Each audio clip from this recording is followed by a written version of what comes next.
Good evening, and welcome to this Pasco City Council regular meeting of February 18th, 2025.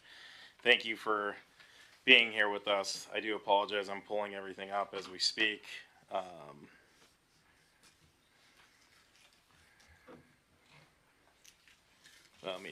Sorry. There we go. Just trying to get it all together.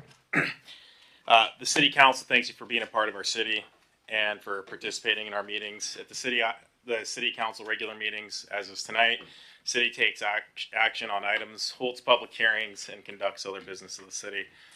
Agendas for those who are following along are on the small. Oh, thank you. We've got Vanna White here. We've got Miss Brown, right? Irving's daughter. That's your daughter, right? Vanessa. Yeah. She was my Vanna White. She was going to show everyone where the agendas are. The agendas for those in present are nicely laid out where it says agendas. For those who are following along, www.pasco-wa.gov/agenda, the worst website ever with the dashes, dots, and slashes. Not going to lie. The meeting is being televised on PSC-TV channel 191 on Spectrum Cable in Pasco and Richland. It's also streamed on the city's Facebook page, YouTube channel, its website, and on Microsoft Teams webinar. This and previous council meeting video is available on the city's website.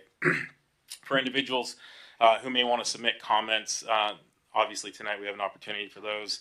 But if you're not wanting to hang around for that, you can certainly submit questions to the city manager, city staff, or the city clerk, and via the Ask Pasco app. With that, Ms. Clerk, if you can call roll. Thank you. Councilmember Barajas. Present. Councilmember Blaisdell. Present. Councilmember Grimm. Here. Councilmember Harpster. Present. Councilmember Perales. Here. And Mayor Pro Tem Milne. I am present. And Mayor Serrano. I am here. Thank you. If you all please rise and join me in the Pledge of Allegiance. I pledge allegiance to the flag of the United States of America and to the republic for which it stands, one nation, under God, indivisible, with liberty and justice for all. Thank you all. With that, we're going to move on to item number 4, and we've got a single item, item A, which is the city manager oath of office for Mr. Zabel. I will administer it to him, and we'll sign him and get him to the clerk.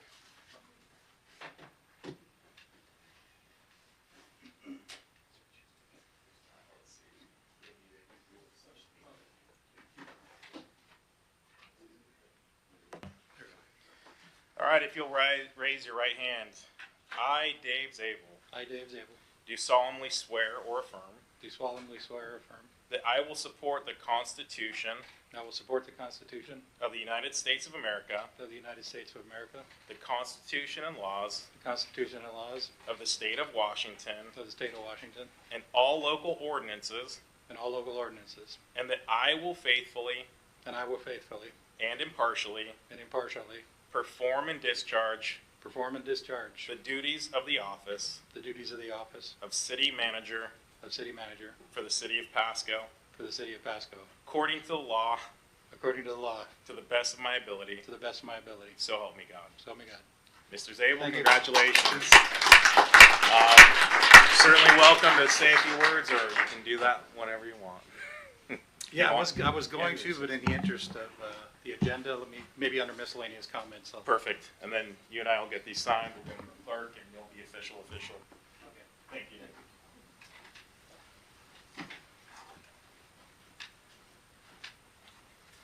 Just in case anyone has been living under a rock, Mr. Zabel has returned as our interim city manager. We're grateful to his willingness. Let me restate that. We're grateful for his prior service to the city of Pasco. We're grateful for the institutional knowledge that he's bringing along to help us navigate, which many have been following, I believe, Mr. Lincoln's departure to the greener pastures of the Port of Pasco. We wish Mr. Lincoln the best of luck, and we thank Mr. Zabel for his return. And, you know, I think it's good. I'll talk about some time that we had in Olympia that I think is beneficial. So with that, we'll move on to item 5, which is consent agenda. All items listed under the consent agenda are considered to be routine by the City Council and will be enacted by a roll call vote as one motion is as listed in the packet. There will be no separate discussion of these items. If further discussion is desired by council members, the item may be removed from the consent agenda to the regular agenda and considered separately. So item 5A is the approval of meeting minutes for February 3rd and February 11th, 2025. Item B, excuse me. Item B is bills and communications approving claims in the total amount of $3,387,287.19 and write-off totaling $5,355 even. And that's delinquent or bad debt.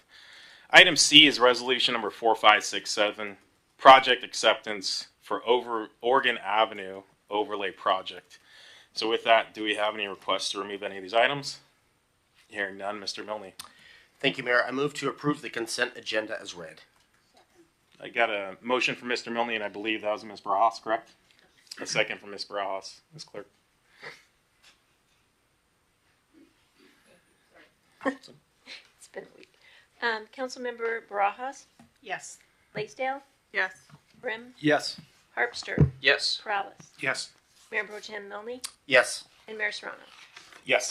Thank you. It passes unanimously. Excellent. Thank you very much. With that, that moves us on to item number 6. And we do have one proclamation. So this is proclamations and acknowledgments for those following along. We have a single item, which is item A, proclaiming February 2025 as Black History Month. Now, the typical process here is I'll read this or excerpts of it. Mr. Brown, I see a handful of folks not only present, but a handful of folks listed. Are you going to just receive this individually? Or you want folks with you? What's your preference, Mr. Brown? Yeah. You know what? Maybe let's just do what we did with Mr. Zabel. I'll stand on one side of the podium. Y'all come on up, and we'll talk on through it. So everyone, come on up.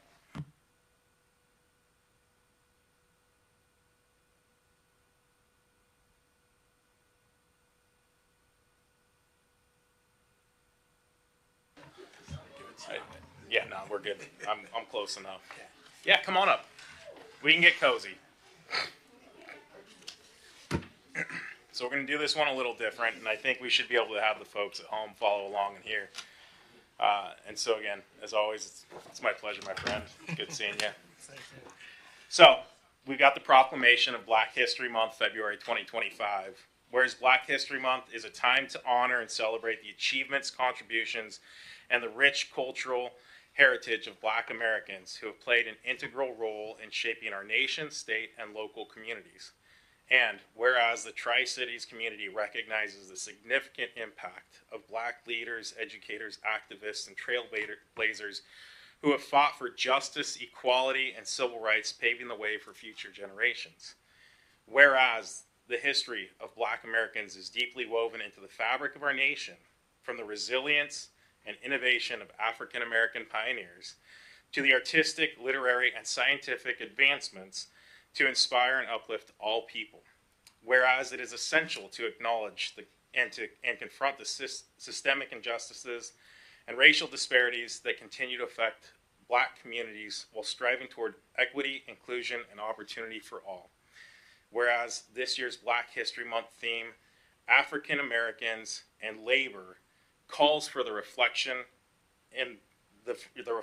education, and action, and fostering deep understanding of Black history and its continued influence on American society.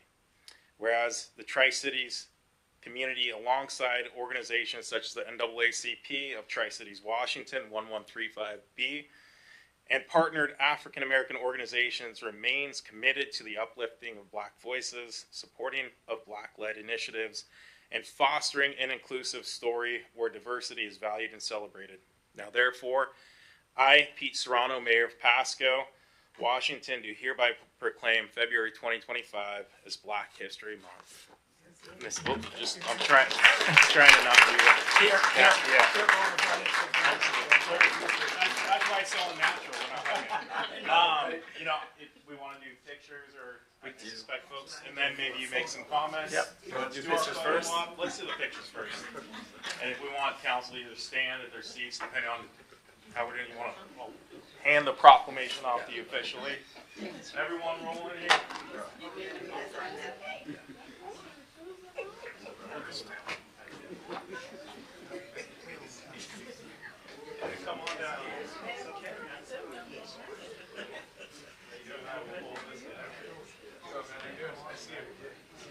There we go. Hey, you gotta make this look better. That looks good.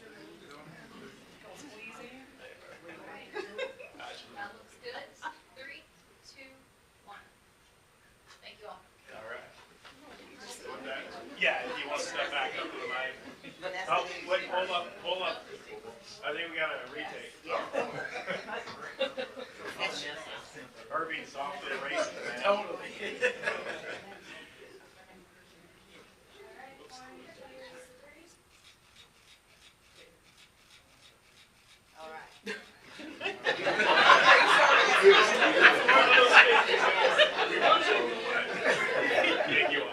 So, yeah, Irving, go ahead and address us.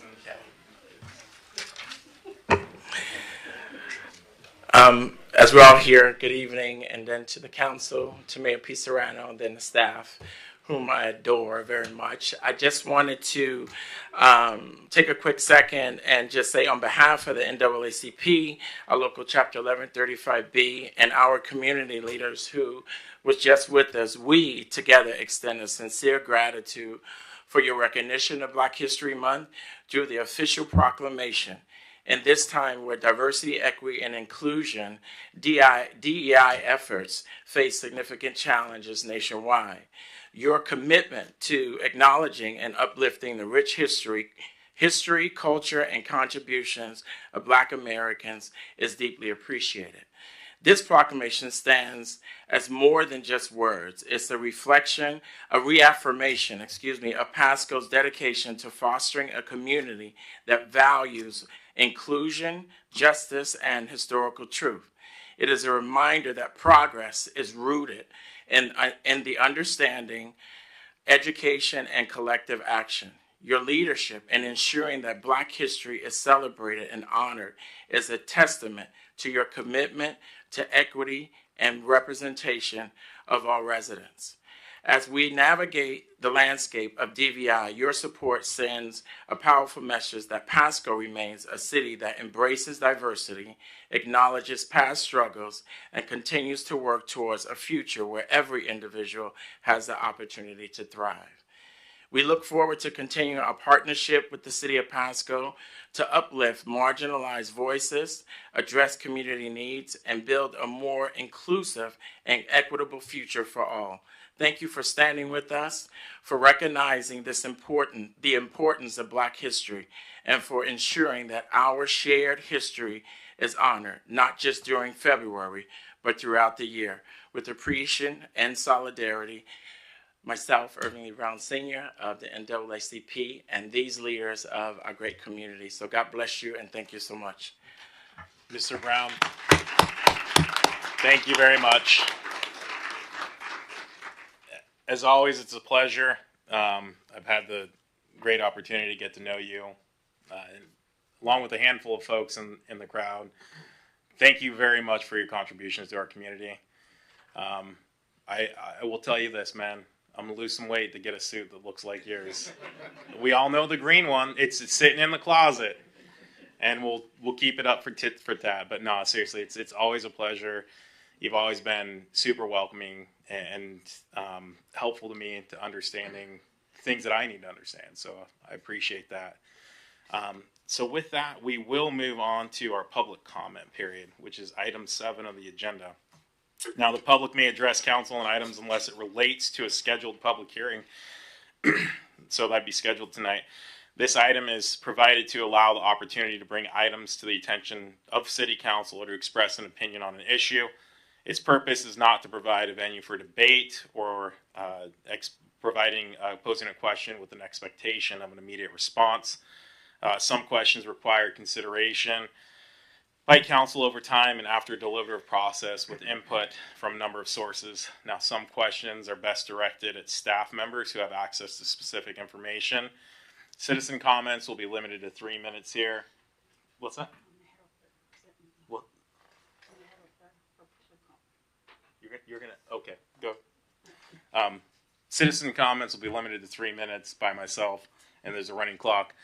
Ms. Barajas has been asked to be kind of quasi-excused to participate in public comment, so she'll be doing that. And then she'll be jumping back to this other side of the table. But I promise we don't bite at this side or the other. So with that, the microphone is, I guess we'll kick off with Ms. Bras so she can come back to this side of the house. So we'll start with Ms. Bras and we'll move on. Thank you. Good evening, Mayor, council members. I am here wearing my committee member hat. Thank you, everyone, for being here present. I'd like to introduce Mr. Dennis Brown. Mr. Dennis has a few flyers that he will be handing over and passing out to you. And he also has a letter to read to you. Mr. Dennis Brown will be modeling to help raise funds for the Miss Juneteenth Scholarship Program. And he'll go into more detail about that. We're running out of time here, but Dennis, take over. Hello, my name is Dennis Brown. And it says, dear members of Pasco City Council, my name is Dennis Brown. I am reaching out as a proud participant in the upcoming Juneteenth pageant men's fashion show, part of the 2025 Juneteenth celebration organization by the Juneteenth Committee of Tri-City, Washington. I am requesting the City of Pasco to support and sponsor for this unique and exciting event. Juneteenth is a vital celebration for freedom, history, and unity, bringing our diverse community together to honor and share heritage and continue progress. This year's fashion show aims to provide a platform for positive representation and showcase men's talent, creativity, and confidence in our community, including myself. By supporting this Juneteenth pageant men's fashion show, the City of Pasco would support the event by promoting cultural pride, demonstrate a community and celebration our city's diverse voices and talent, engage with community members in a meaningful and impactful way. We seek to support help to cover costs such as a venue, rental, production expenses, and even promotion to ensure its success. Your support will be sent to powerful message about the City of Pasco, dedicated to the uplifting community-driven invitation and force of connection and celebration of our creative identity. I would like to be honored to present our city with a model in this event, knowing that it is such would be made possible by leading like you who campaign diversity and community engagement. I am confident that with your support, the Juneteenth pageant men's fashion show will become a memorable highlight of the year's celebration. Please let me know if we can schedule a meeting to discuss this opportunity further, or if I can provide additional information to aid in your consideration. Thank you for your time, leadership, commitment, and making Pasco a city where we culture and community strive. So before he steps away from the podium, you all received a flyer with a Cash App. If you wish to donate, again, all the proceeds go to Miss Juneteenth program. Scan that code. You're invited to the event. Thank you very much.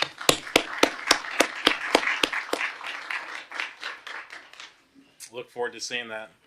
Hopefully, Mr. Other Brown isn't the best dressed, but I think we're gonna have a brown off here between the two suits. I like it.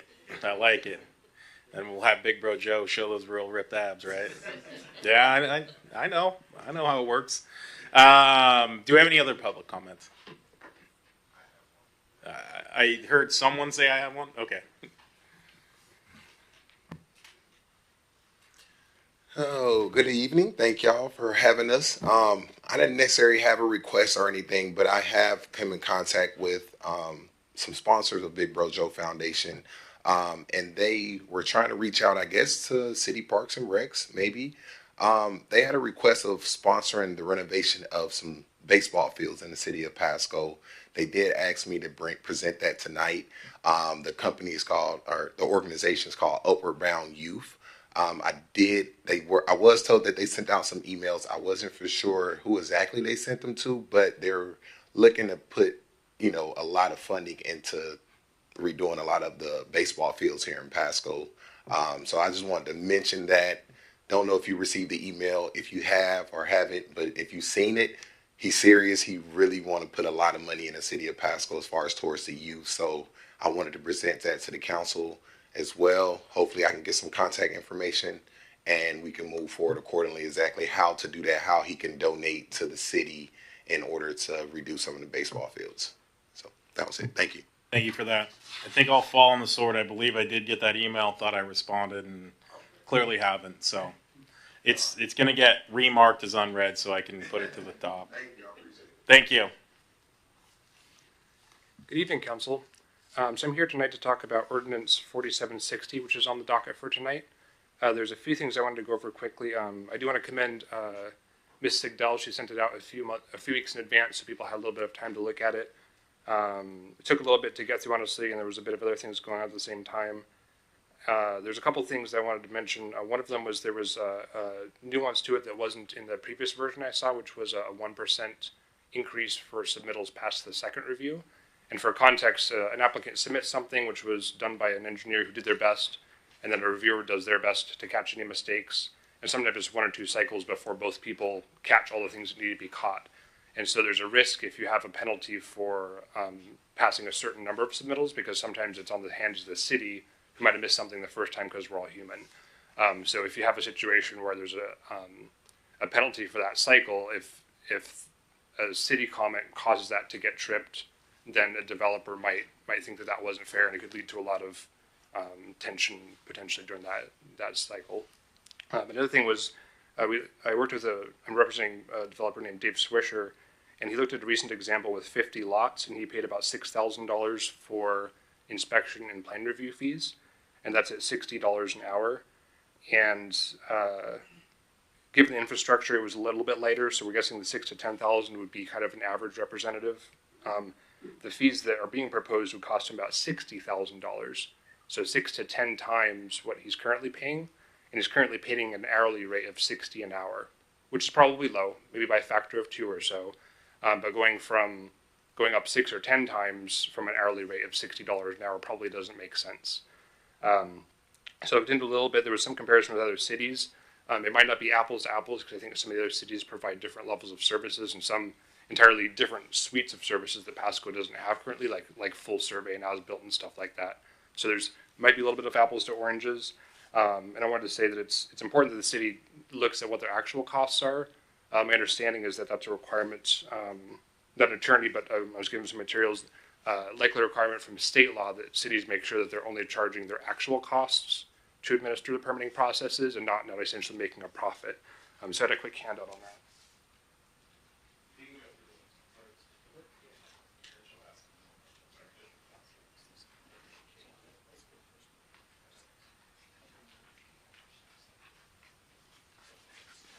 So with that, I would ask the council take a hard look at it, and likely this object needs some more discussion, both to ensure compliance with state law, and then also looking into some of the nuances of what services Pasco would be proposing to provide, and making sure that they're only charging for the services provided. That's all. Thank you. Thank you. Looks like we've got. It looks like the microphone's been turned off. Just make sure you push the button at the bottom. There you go. Okay. Hello, Council. My name is Derek Alexander. Represent the development community. I have been in the Pasco area since about 2017. First of all, I want to thank Mr. Perales for an email that brought this ordinance to my attention, and that is ordinance number 4760, which I'm providing a comment on tonight. My father and I have had opportunities since 2017 to provide developed finished residential lots to builders and homeowners in the Pasco area. Some of those near Chiawana High School and currently along Burns Road in Pasco. There's been a lot of talk in recent years, especially since COVID, about how housing costs have increased, and it seems to be kind of popular to look at ways to reduce those costs for homeowners, especially new homeowners getting in and finding affordable housing. I see, in my view, this new fee structure of 4760 increases dramatically just the city's portion of those costs to homeowners. As previous gentleman mentioned, what is currently a fairly insignificant cost in the overall price of a home, the new fee structure makes that a significant portion.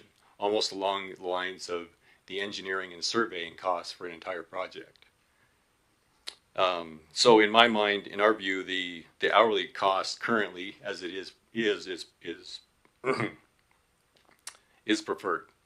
I believe that the current existing structure also provides for accountability on a part of city staff when they are charging out the hour they spend on each respective project, rather than collecting a full upfront fee and then you may just get lost in their paperwork.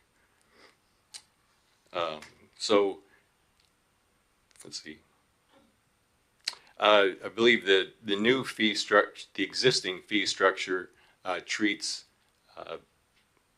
people who submit plans fairly, because if a person dealing with the professionals, community professionals that they have, if they're competent people and understand the existing codes with the city of Pasco, they are hopefully their plans move through fairly quickly in the design and review process.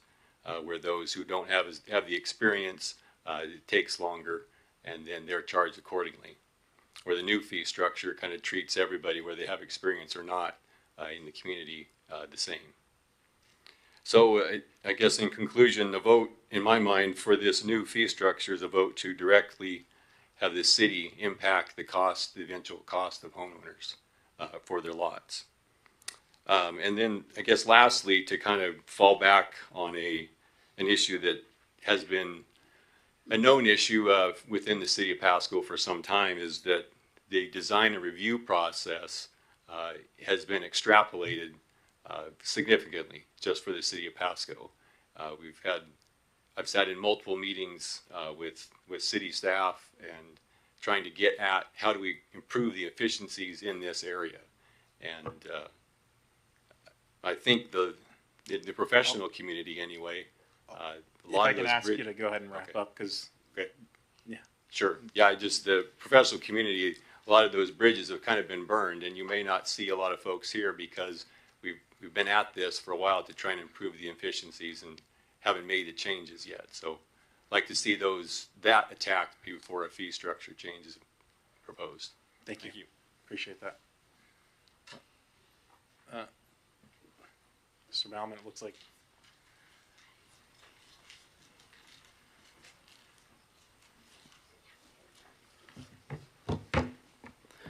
Good evening, Mayor and Council. Thank you for this opportunity. I too wanted to share my concern with the ordinance before you tonight, number 4760, and thought I would share with you just a couple of things. One project that I'm currently doing right now is a $24 million project that will provide much needed affordable housing to the city of Pasco.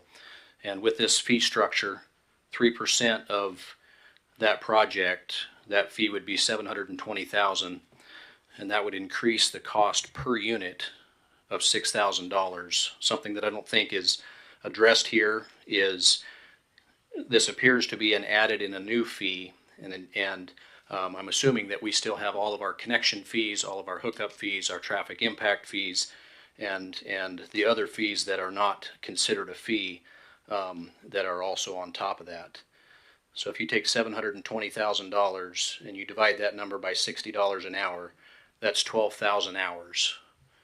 There's no way that 12,000 hours is spent on my project to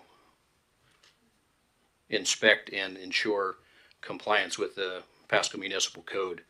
Another project that I'm currently working on this is a residential project. Another one is a $4 million project. So a $4 million project's at 3%. Is $120,000, and this is a commercial building. And so a commercial building at $120,000 divided by $60 an hour is 2,000 hours. I won't spend 2,000 hours building that project. So based on this formula, the city staff will spend more time inspecting the project than I will physically on the project building it. And so a typical working year at 40 hours a week is 2,080 hours. You have 2 weeks off. So this would be a city staff spending 8 hours a day, 5 days a week, 50 weeks out of the year inspecting my project. That's completely out of outside of what ordinary or normal would look like. And so inside of your staff agenda and report tonight, there's a process that I think that is very needed and well articulated here. And I won't read it, but it indicates that the process needs to be fixed. And I would encourage you to take staff's recommendation and fix that process before you add exorbitant fees on top of the projects that we are trying to do, especially affordable housing. To add $6,000 per unit to the 120 unit apartment complex that I'm building is completely unnecessary, unhelpful, and doesn't fix the issue that we have at hand. Thank you for the opportunity. Thank you.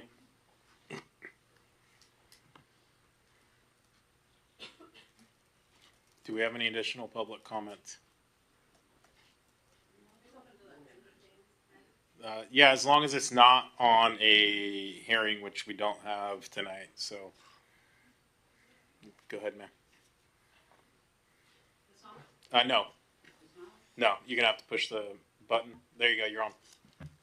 Mary Mahoney, Pasco resident, to Pasco via RCW 42.56. Pasco's capital improvement CIP budget is over $500 million. How much money is going toward a low-cost spay-neuter clinic at Tri-City Animal Services? How much is going for a low-barrier homeless shelter for people with and without pets? Provide a permit and liability insurance for Tri-City Animal Services to operate as an animal research provider to WSU. Provide an FYI informing the public that Tri-City Animal Services is an animal research provider to WSU.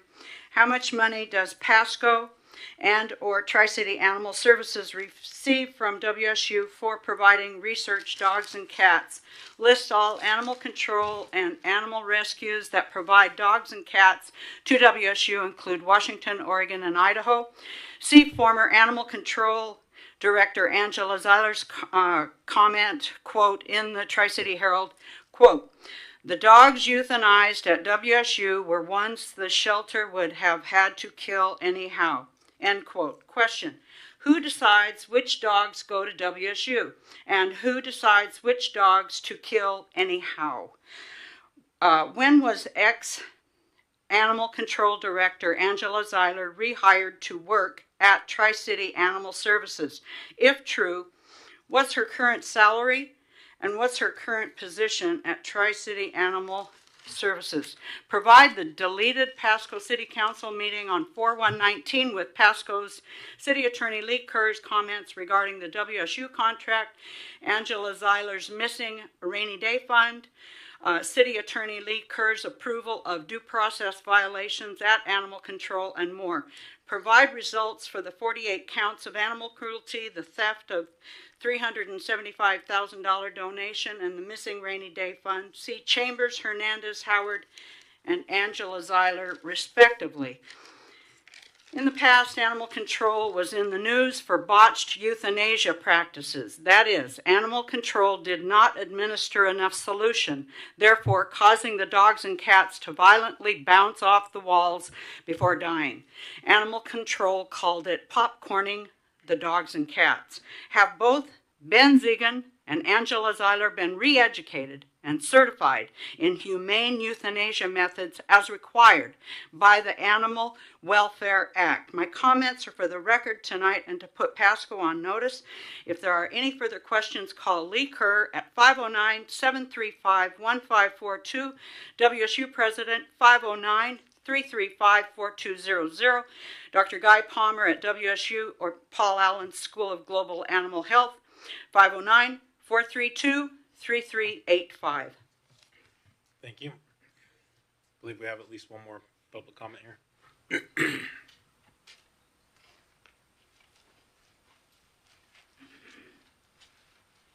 Hi, thank you. My name is Amber Wade. As I play this, or as I speak, I will show you, most of you won't be able to see it, but a video of what we are going through at the Sands Mobile Home Park. My name is Amber Wade Carter, and I'm a resident of the Sands Mobile Home Park in Pasco. you will see exactly what we are going through. As recently as this past Sunday, while getting ready for church at the 4th Ward, I couldn't even take a shower because the water pressure was so low. This happens all the time, and despite months of calling, emails, and complaints, nothing has happened. I live on less than $1,000 a month, and 66% of my income goes to rent, which was raised by 14% last year. I should not have to buy my own water just to survive because the pressure is too weak to shower, wash dishes, or even flush my toilet. In October, November, and December of 2023, management installed new water meters with only giving us a 4-day notice without providing us with water for over 12 hours a day. My family and I had to step in and spent over $1,000 of our own money to provide over 39 homes at the Sands Mobile Home Park with 5-gallon jugs and hand pumps that we personally funded to all 39 homes in the park. That should never have been our responsibility. This crisis has seriously impacted my health, both physically and mentally. I am ill and in the process of getting a life alert system. Yeah, I can't even count on my own water working. The stress was so severe last year that I was hospitalized for mental health due to the impact of this situation. And when I speak up, I face retaliation. Around this time last year, I overheard the owner management at the mobile home park mocking my personal hospitalization that I have on record. The people in charge of our basic living conditions think this is a joke. How can we truly trust them to take this seriously? The truth is that maybe the Sands Mobile Home Park is in compliance. Maybe their water pressure is in line with the laws. But that doesn't make what I am stating false. Maybe their check marks have been checked, but real people are suffering. Maybe the system says we are fine, but I am standing you here today telling you I am not fine. I invite any city officials who doubt how bad this situation is to come and live in my home for a day. Try taking a shower. Try running the water. See for yourself. I am asking the city to take action now. Investigate the PSI readings in my home, which are below 20 PSI. My shower does not work. I cannot flush the toilet at times. Hold mobile home parks in the same water standards that other neighborhoods. Ensure proper notice and alternative water sources should happen, and they shut off our water multiple times without even giving us a 24-hour notice or any kind of message. I came home from the ER extremely vomiting. Wrap up, if you will, please. Not a problem. So I am asking, what are you going to do to fix this? There are hundreds of people in this situation. What will you do to ensure this never happens again? This is not just about water pressure. This is about dignity, safety, and basic human rights. Please listen to us. Help us, because we can no longer live like this. Thank you for your comments. Do we have any additional public comments? I will make, typically we don't respond. One thing I will note is that the Attorney General's office does have a specific subdivision related to manufactured housing, ma'am. Yeah.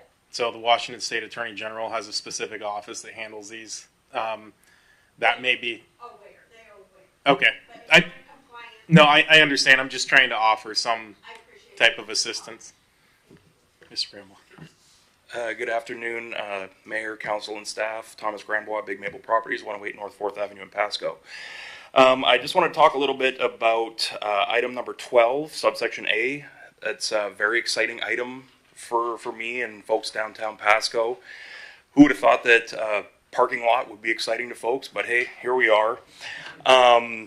Just wanted to give those of you who weren't around back then a little bit of history on this. It was that was a chronic nuisance property back in prior to 2022, but it was purchased in April of 2022 and leveled shortly after, which we're all very thankful of. It made an incredible difference for everybody, and it looks like we're talking about finally making a proper parking lot out of it.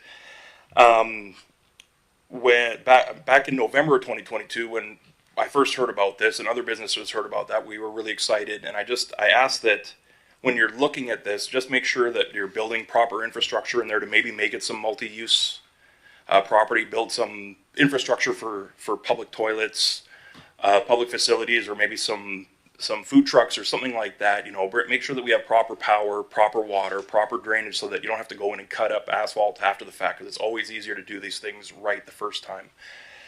There was also some discussion about possibly doing multi-level parking or buildings or something like that. I just really hope that when you're taking into account this project that you're looking forward, not just, you know, throwing asphalt over something. So that was it. Thank you very much. Appreciate the comment. Do we have any additional public comment? Going once, going twice, third time. With that, we'll move on to item number 7, which is reports from committees or officers. It's an opportunity for our council members to give verbal reports. Ms. Blaisdell. I attended the ribbon cutting for the new Amazon building with a couple, Mayor Pete Serrano and Mayor Pro Tem Milne. They're ramping up, and we should start seeing delivery as soon as same day, up to 2 days. So we'll be getting our Amazon deliveries pretty fast.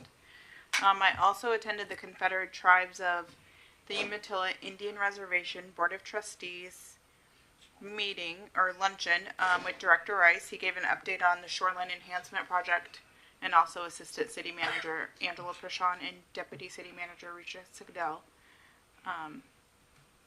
That was the first time I'd attended that meeting, and they were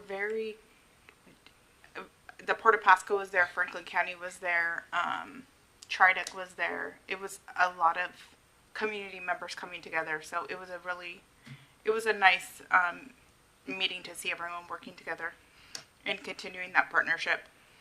And I do want to mention this. Our very own Pasco High Dance team has made history on Sunday, winning the title of National Champion in the Hip Hop Small Division, which was the first dance team to win the national honor in Washington State. They came home with a 4-foot trophy, a jacket, and each of them got a pretty big, massive ring.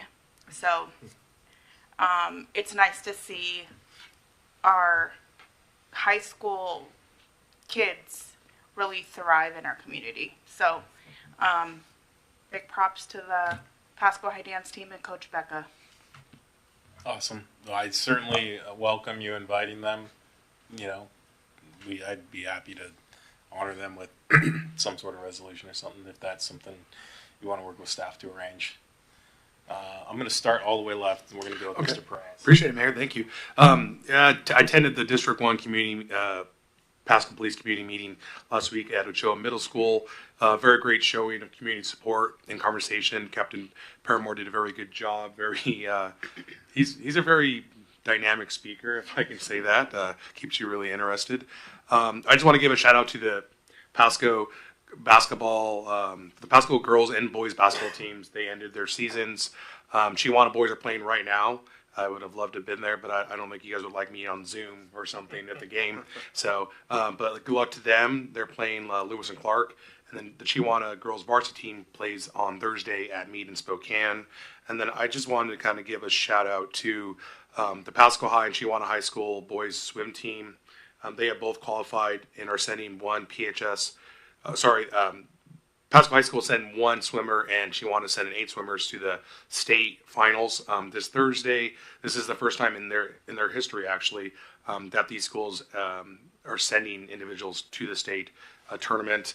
And just to note, you know, we've talked a lot about the aquatic center, and I don't know if you guys know this, but in order for these individuals to get the training, they actually have to drive over to Kia Ora over in Richland and stuff. And so, you know, the aquatic center being successful is really, really important, because eventually we can get that phase 2 started with the Olympics Olympic size swimming pool and stuff like that. But it just goes to show you the determination that these young individuals or young athletes have, and they're really making Pasco proud. And I would just love to see us do that more often, where perhaps we have people who qualify or do a good job, make it to state or districts. They come in and get recognized by the mayor and the city, similar to what sports teams go to the White House for. I think maybe we should do that and really highlight our youth. Appreciate it.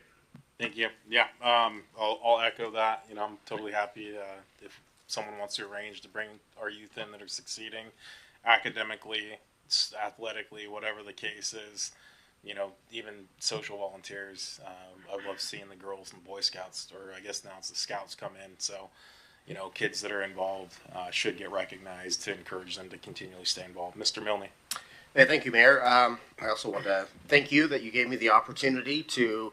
We had the grand opening on February 4th for the Tri-Cities Animal Services, their new facility. It is a great facility compared to what we did have and now what we now have, and it was well attended. We had the other mayors from Richland and Kennewick there as well, and again, huge crowd. A lot of people. We had Director Rice and again, city staff, Lucia Stell.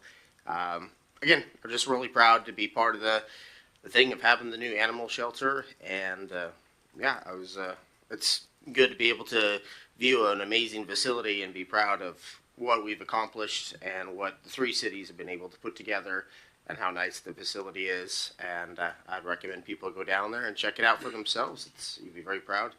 I also did attend Olympia, but I'll hand that off to Councilman Graham or Mayor Serrano, but I just want to say that we as a council are always trying to do whatever we can to support Pasco. I know a lot of times you don't hear about it, but we do really care about Pasco, and we do take time off of work to be at these events, and also time off work to go to Olympia and advocate for the city of Pasco, and I'll let him tell details on that. So thank you.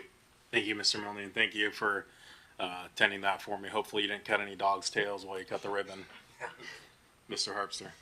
Thank you. Got sort of along as I missed our meeting a couple weeks ago due to an illness, but I did attend the groundbreaking for Summers Hub on Bergen Boulevard in front of Kisa Stadium a couple weeks ago. And one thing I did want to mention, I talked with General Manager Daryl Ebert there, and he expressed interest in being included in some of the design conversations with regards to access and traffic and whatnot. I think Mystic Dell was part of that conversation. So if we can just make sure he's included to some extent so that we don't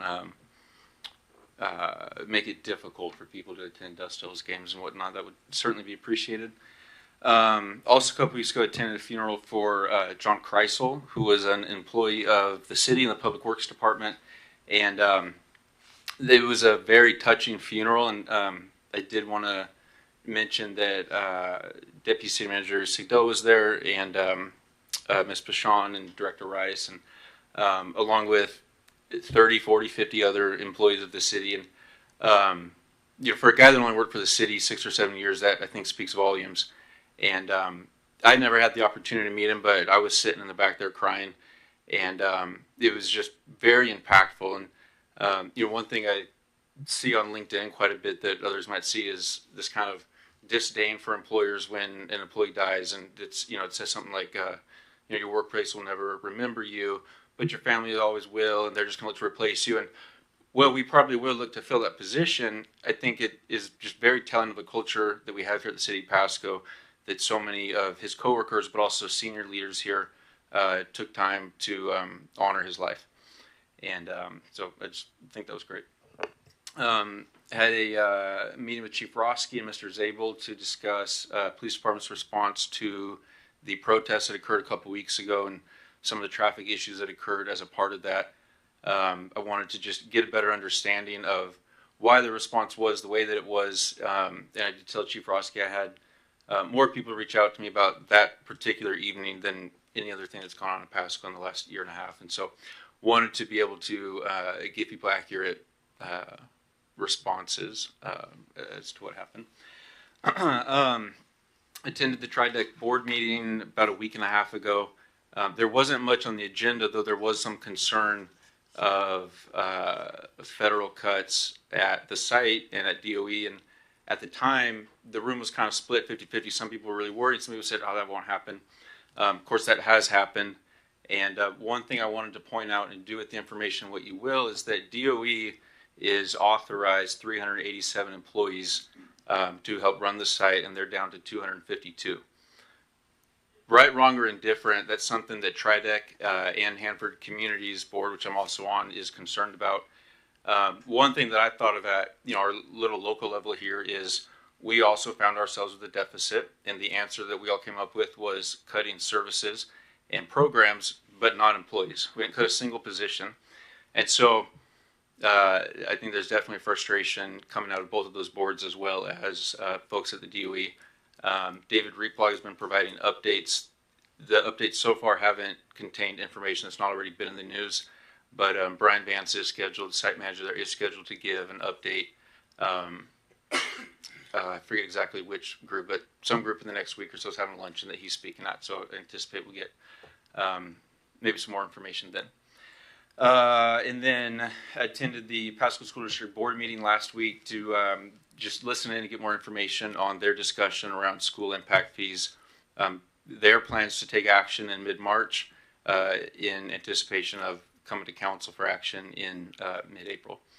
And then lastly, on a light note, I think I've mentioned before that a cyclist, and cyclists are some of the most annoying people in Tri-Cities, admittedly. But I did hear from a lot of my cycling buddies that they were very impressed with the City of Pasco and the Public Works team plowing all of the bike paths. So there are a few nutcases out there that are riding in this weather, and for what it's worth, they were happy. So that's all I've got. Thanks. Thank you, Mr. Harpster. Mr. Grimm. Thank you, Mr. Mayor. I attended the Ben Franklin Transit meeting. We elected Will McKay as the new chairman as we elected officers again. So Commissioner McKay will have another term. And then I see Commissioner Bauman in the office. He was also unanimously elected our vice chair, and we adopted a new service plan. Mr. Mayor, earlier tonight you said you fell on your sword for missing an email, but that's why we are a team. I met with Nathan Jankov from the Upward Bound Youth Baseball team and talked about what they were looking for out at the baseball fields and everything like that. I will put that in a report type email and send it to you by the end of the week, and include our Public Works Director and City Manager also. And as far as Olympia goes, I appreciate you passing the baton, but I am also going to pass it to our mayor, who was the leader of our group. But I just appreciate being invited along. It was a great honor representing Pasco in my hometown. Yes, a great place to be from, but no, I really, it was a great honor, a privilege to join you folks in representing Pasco. So thank you. Thank you. I'll go ahead and button it up. As you've heard, several of us went up to Olympia to lobby our local our local elected officials. We met with folks from the 8th Legislative District, the 14th, the 15th. Actually, no, I don't think we caught a minute. Oh, yeah, we got Senator Torres for a quick minute, and then the 16th Legislative District. So we caught folks all across the board, from Yakima to Goldendale, all obviously here in Tri-Cities. And, we got a pretty consistent message of the purse strings are tight. Nonetheless, they heard us. I assure you they're working on projects. We advanced, Mr. Grimm's vociferously advocated for the Road 76 overpass. I think that's down the road, we'll call it. But we talked about the MLK Center, some funds to get to phase 2 as we keep consistently work on phase 1 improvements. And the planning and design and that sort of stuff. So, they're hearing our requests for the budgets. I'd say I'm optimistic about that. There was another one for some parks. Excuse me, for additional neighborhood parks, and I'm quite optimistic of that one. And certainly Road A Street and Highway 12, the interchange, and the importance of that. It's nice. I mean, I hate to put it this way. Senator Dozier in particular was keen on the fatality that had recently happened, which wasn't the first in recent months or recent year. I hate that that's what we keyed in on, but it's certainly something that helps tell a story to highlight the importance of the work that's being done by our staff, and trying to work through issues. And so, again, I think our local representation is keen on that. So there were some other projects that we talked through. Nothing probably as attractive as that. Mr. Zabel was finally recovering from being ill and just barely on the job. He attended as well. So thank you, Dave, for, he certainly walked in the room and had relationships with folks and lots of random people in the hallway as well. So it's great to have kind of second arm of our lobbyists. The folks at Gordon Thomas Honeywell do a phenomenal job for us. I got to give a shout out to Brianna and her team. With that, we will move on. I see no further lights to item number 9, which is hearings and council action on ordinances and resolutions relating thereto. None listed. That moves us on to item number 10. And I did say hearings, not ordinance, right? I'm going to go ahead and restate that because I'm not 100% on tonight, and I apologize. So number 9 was hearing and council action on ordinances and resolution relating thereto. There is none listed. Item number 10 is ordinances and resolutions not relating to hearings. Item A is ordinance number 4761, budget amendment for in-house legal services. Interim City Manager Zabel or Ms. Sigdell. I see lights on, so go ahead. I'm going to just kick this, lacking a little bit of background here, I'm going to kick it off to our Deputy City Manager to kind of introduce, and then I'll join in during the presentation. Thank you, Mr. Zabel, and evening council. The topic in front of you is budget amendment for in-house legal services. This story goes way back to 2007, though I feel like Lee Kerr had worked for the city for almost all of his life, so 2007 seems early. But we've been in contract with Kerr Ferguson Law since 2007, so it's a firm that has had a long history with the city of Pasco. In November of 2024, the firm provided the city with 180 days of written notice of termination. So we've talked about the path forward, and that path forward is not going to be as linear as we would all like to be, given the level of work that the city attorney's office is responsible for the functioning of the day-to-day and the future of the city. What you have in front of you today is a simple ordinance. We had talked about a creation of essentially a department of city attorney. However, that is not needed because it's already within our code. So you do not see that in front of you today, as it already exists. So what you have is a budget amendment and also some language on adding headcount, given that council is the one that provides us with authority to spend money and also to add additional positions. So you have about 3 full-time employees in the city attorney's office, and we're asking for about $800,000 per year. The money is eye-popping. However, as you all know, attorneys are expensive. Additionally, what it also accounts for is transition, which will be expensive in the beginning. It's not just office space, furniture, training, equipment, recruitment of the 3 positions, but also the fact that there's a long history with this firm, that information is going to have to get downloaded over some period of time where there's going to be duplication of costs. Additionally, there's given the current job market, it's highly unlikely that we're going to be able to post these 3 positions and be able to get all of those positions recruited and hired within this year. So you're looking at probably a couple of years of effort to keep this position full. So there's going to be some external cost related to that as well. And with that, if City Manager Zabel has anything to add? So not having been part of the council's prior conversation, I appreciate the Deputy City Manager stepping in and handling the meat and bones of the conversation. From a city manager perspective, and this probably relates to timing, is clearly I'm the interim city manager, and within 5, 6, 7 months you'll have a permanent city manager. This position is an incredibly important position to the city, and from my perspective, if I was an incoming city manager, I would want to be the one to select the person that would fill this critical position. So I think the next piece, besides setting this up, this basically sets you up with a budget. And I think the next piece we probably need to talk about is schedule and what that looks like to council and when we pull the trigger on recruitment, things like that. I don't know that we're ready to make a recommendation necessarily on it tonight. Part of the conversation I really wanted to share with you was just, again, from my own perspective, I think given the import of this position, probably should be a decision the council and a new city manager makes rather than myself as the interim. Anything further, Mr. Zabel? That's it. Thank you.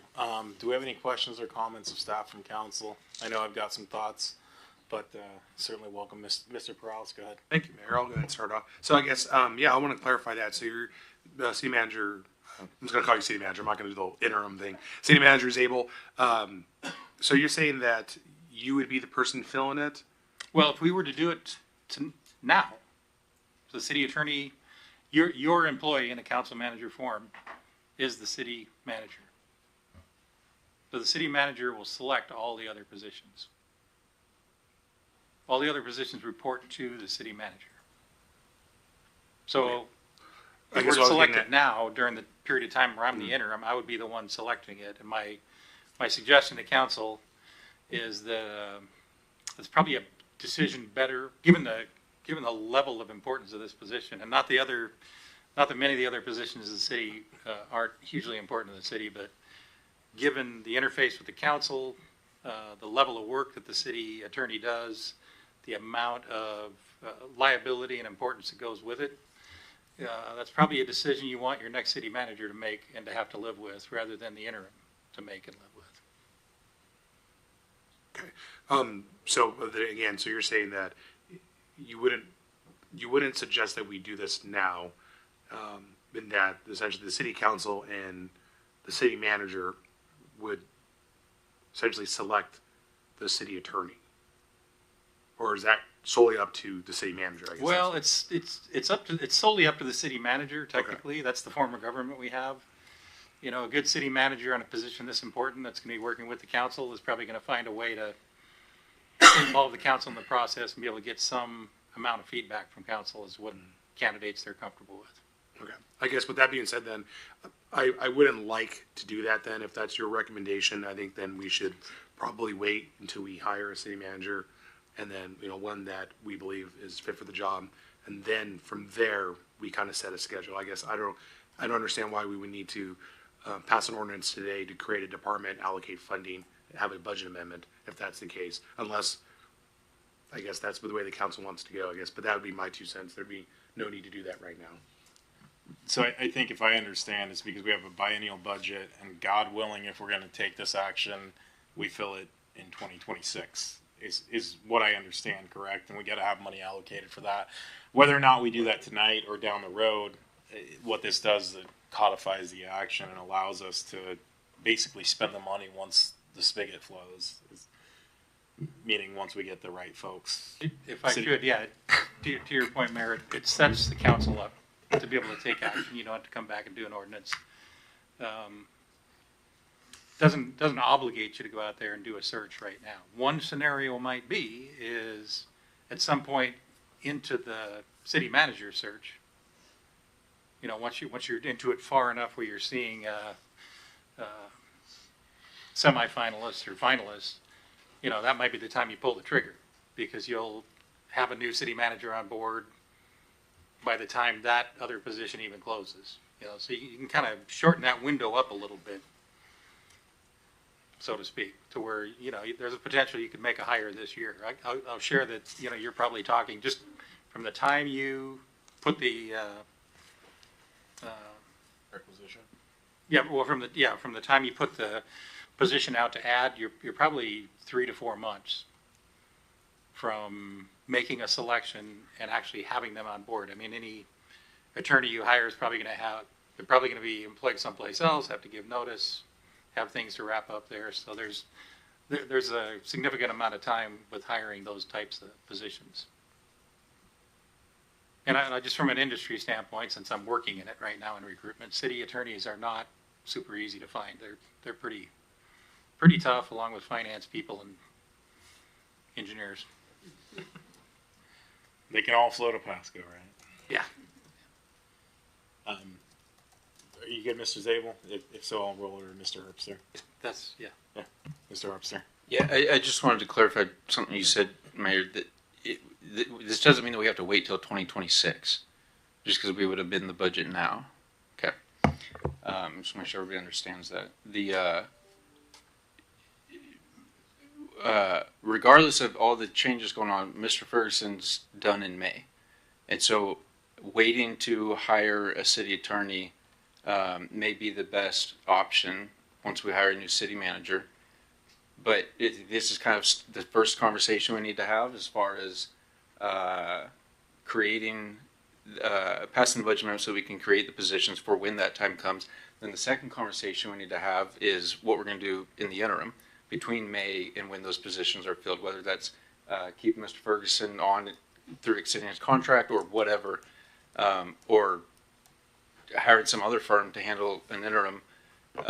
So, again, just reiterating, this is one step. There'll be another step that I think is potentially more important, and that's filling the gap between May and whenever these positions get filled.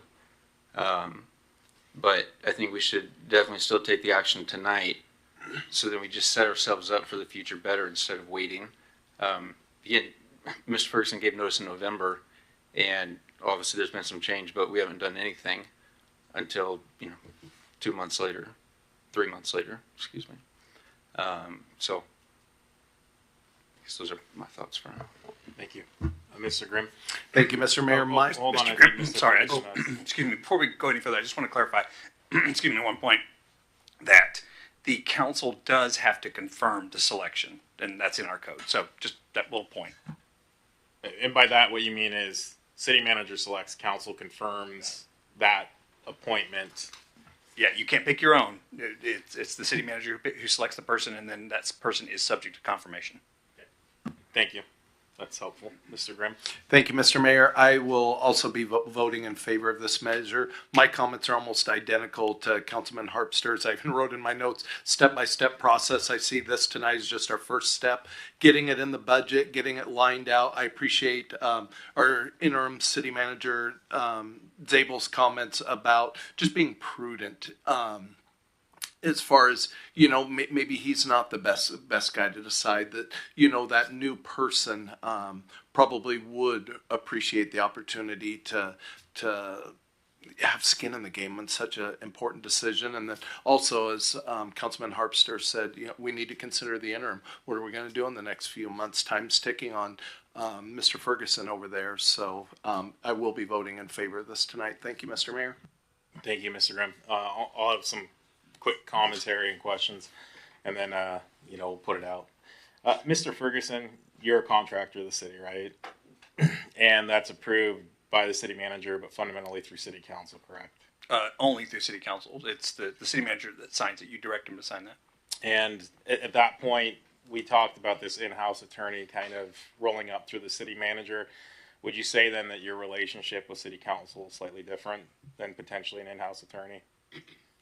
Ethically, no. Right. So ethically, based on the rules of professional responsibility, under the entity model, your job as the city attorney is to represent both the council and the city manager's office, or the city manager and their designee, which is the entire staff. The rule, and you guys have heard me say it ad nauseum, is the duly authorized constituent. So essentially what that means is whoever's decision it is, the attorney represents that person.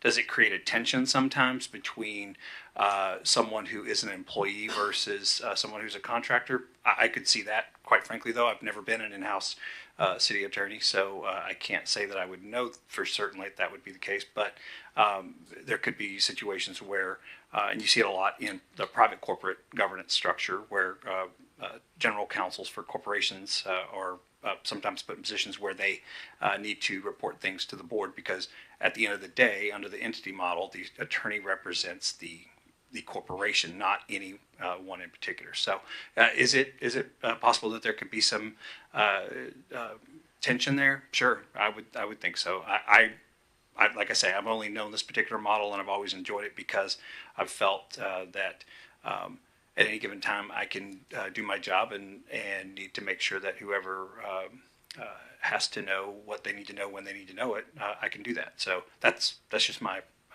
I guess preference. Okay, and then for your contract to terminate, there are only two parties that can terminate it: you or council, not the city manager, correct? That's Unless correct. it's at direction of the council. That's correct. But if you were an in-house employee, that would be at the discretion of the city manager or yourself. That is correct. So there is no confirmation actually allowed with regard to dismissals for discharge for the city manager's office. The council can certain things can be delegated for confirmation, but not for discharge. That can never be the case. That discharge is always through the city manager. Okay. Thank you. I'll take you off the hot seat. You know, being an attorney and having worked in-house and external, I think there are efficiencies in both. My primary concern is I do think that we're at a point where in-house has some benefits, but I have serious concern because I think it places a layer between council and council, being the attorney's office and city council. I've been supportive of exploring this issue. I think as I've put time into reviewing it and looking at the way it operates, I don't know that I support this model.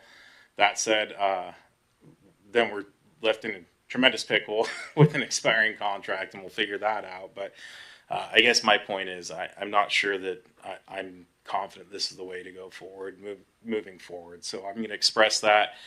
And if we have no further commentary, Mr. Milne, if we can get a motion. Well, if I could, yeah. Sorry, I just didn't mean to interrupt. I just wanted to clarify a few things. It may help with some of the decisions that you're trying to struggle with here. But long and short of it is, we put in our notice back in November, and that was what we felt like we needed to do at the time, and things progressed, and then of course Mr. Lincoln decided to go off and, as you say, to different pastures, and that was great. And our offer was to give options in terms of we didn't want to necessarily put the council in a tight spot with having a city manager search as well as a city attorney search. So. That was the reason for our willingness to discuss potential other options. So, and as I stated, those options to you all, those were either we can be completely done the 31st, and no issues with that. We gave you notice.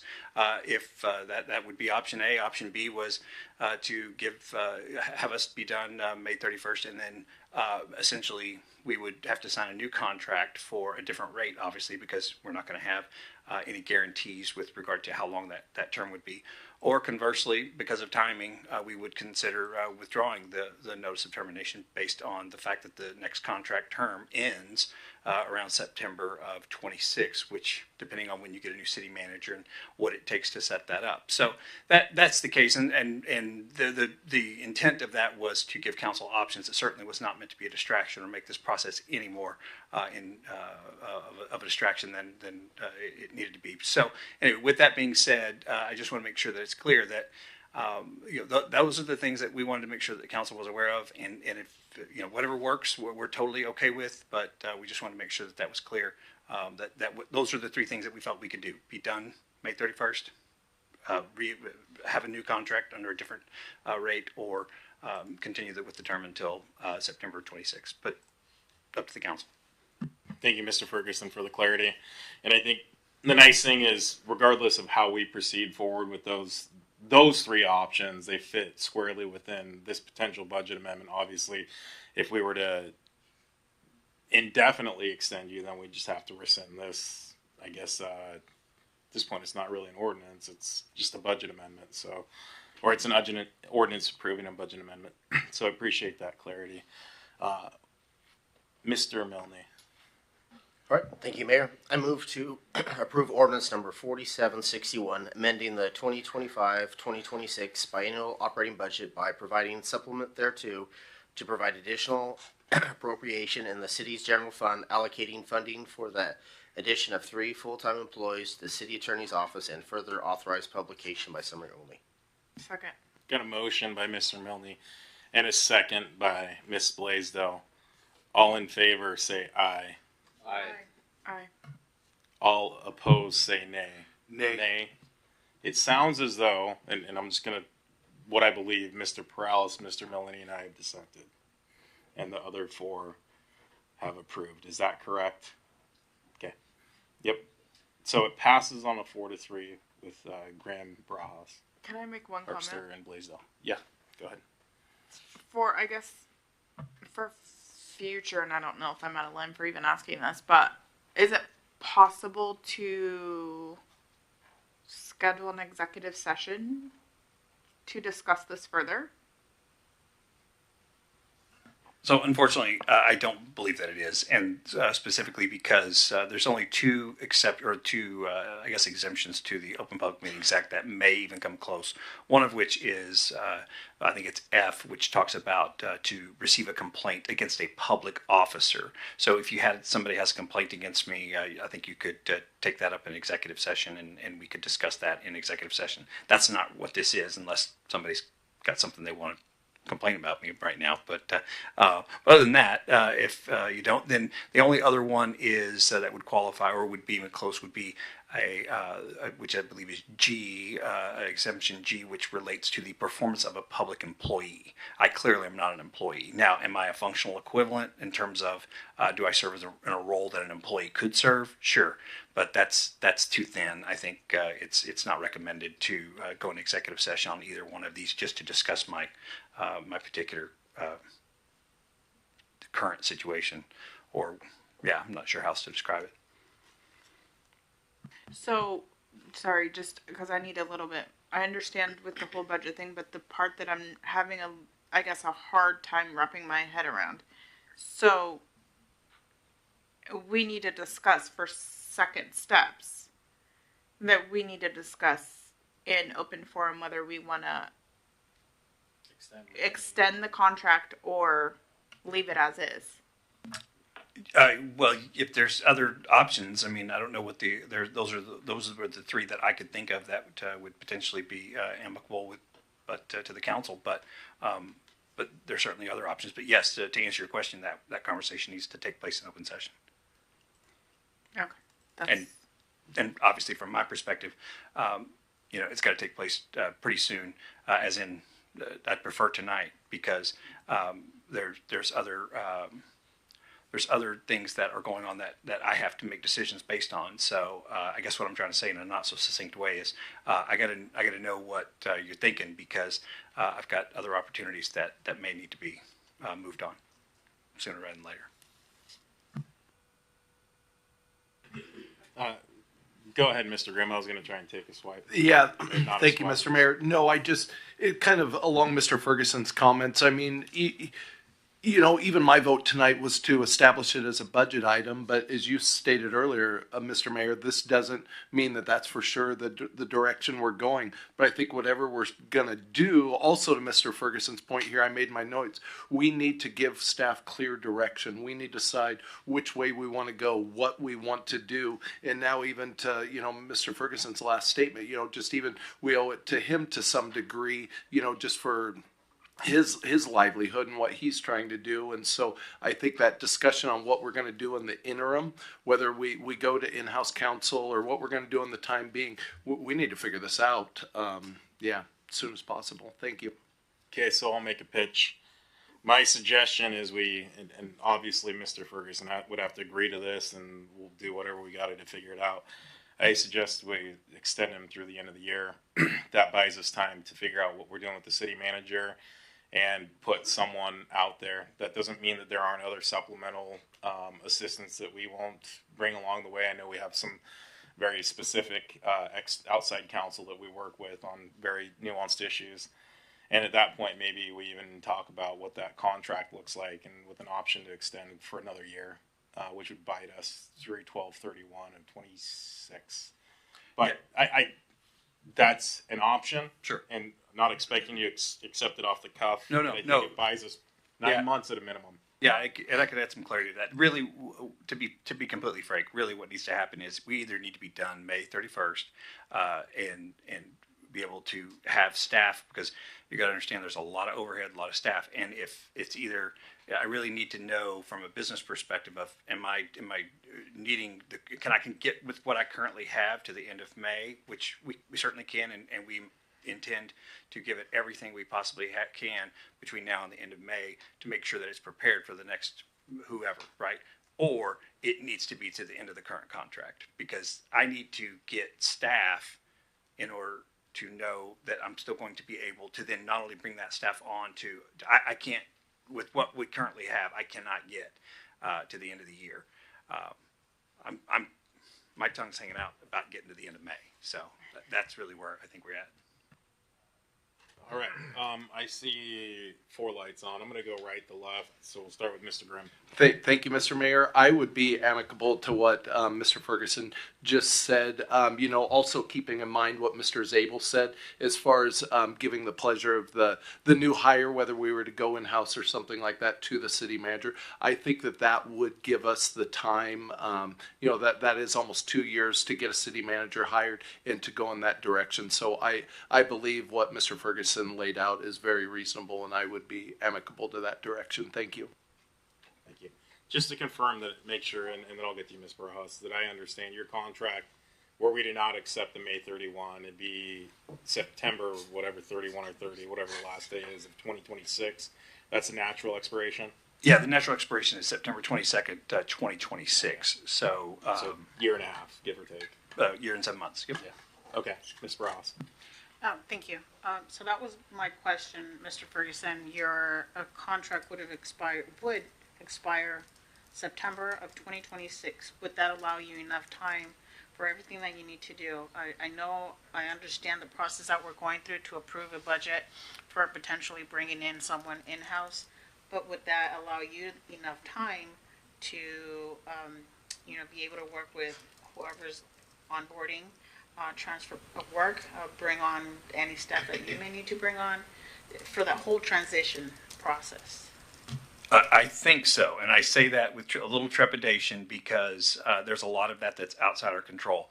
It is insane how different the legal market is right now compared to 7 years ago when I first bought my predecessor out. So it is shocking the competition that is out there for attorneys, and it's only going to get worse, especially if our Supreme Court decides to get crazy with the public defense standards. So, yes, I have enough staff right now to get us through the next few months, and then to be able to piece it together through the next year. I believe so. I wouldn't commit to doing that if I didn't think that we could do it.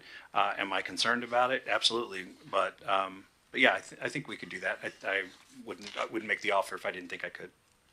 Oh, just one last comment. So with all that in consideration, thank you for answering that.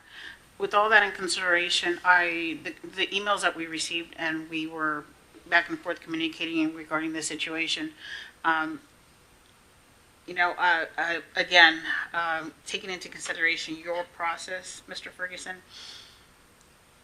do we have the potential of extending that contract beyond September? As you know, we're looking for a new city manager. That process may take longer. We don't know. The process of finding an in-house attorney will probably take longer than that. Would you be amenable? Would you be able to work with us on extending a temporary contract beyond September? I certainly would be open to whatever the situation looked like at that particular time. I'm certainly not planning on retiring September 26th.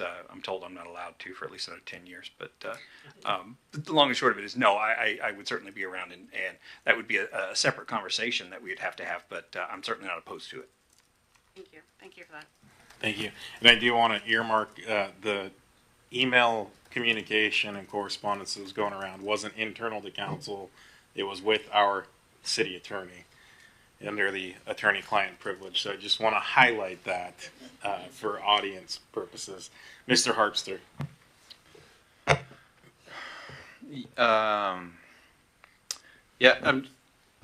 I think the plan of getting a city manager hired which would say 6 months. It takes us to August.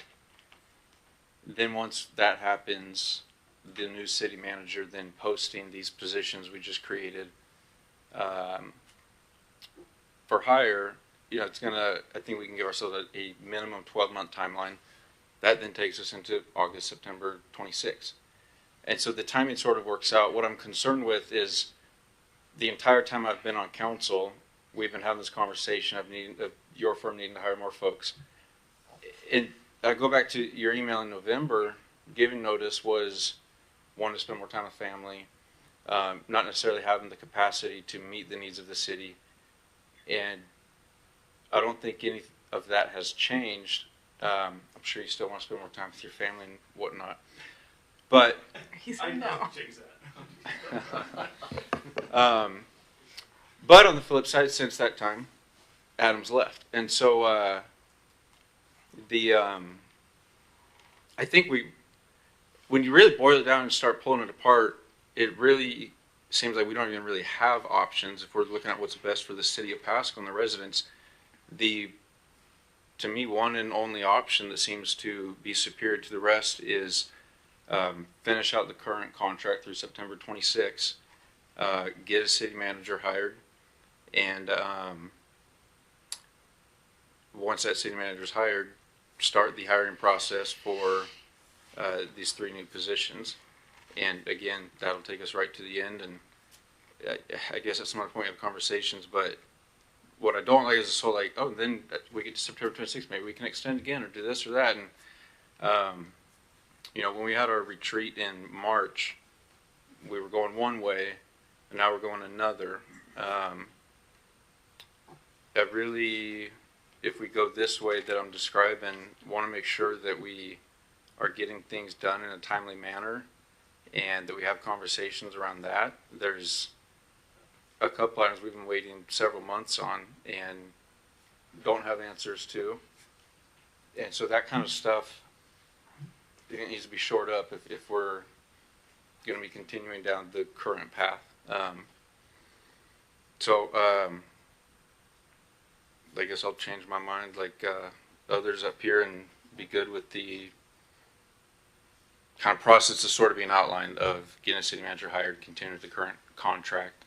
So then practically, as far as action on council's part, do we need to take action to not accept your notice, or how would that work? So typically, the way rescissions generally work is however the action is taken, the rescission is identical. So previously, I sent the council and the city manager notice of termination based on the contract. The city manager accepted that via email. You would just the council didn't take any formal action to accept that particular notice at that time, and so it would be essentially the council directing the city manager to accept that rescission. I would need to rescind it essentially the same way that I sent it. That would be one option. But I want to be clear. This is not the only option. If the council wants to move quickly, you could do that. Now, is it fraught with peril in terms of potentially not knowing exactly how that's going to happen between now and May 31st? Sure, it could be dicey. You could get lucky. You could find some folks that are highly skilled, that live in the area, that work for other jurisdictions that would be willing to take on a leadership role with the city and be able to then come in-house. And obviously, we're not going anywhere, so to the extent that we can support that new position, we would obviously try to bring them onboard them with the, I think, currently 150 something open matters with the city of Pasco. So it would take some doing, but we could get there. And to your previous comments, Councilmember Harpster, with regard to the distinction, I have since been able. We have taken on more staff since that time, and more senior staff, which has been very helpful. So that is one area. But the other area is that we have struggled, and this would be something that, because it's a two-part system, right? I've got to bring the people to do the work, but we need to know exactly what you want us to do.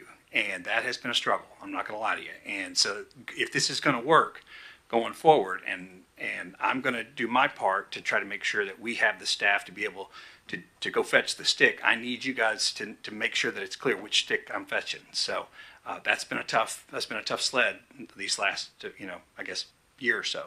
So and I wouldn't say that if I didn't think that was possible. I do.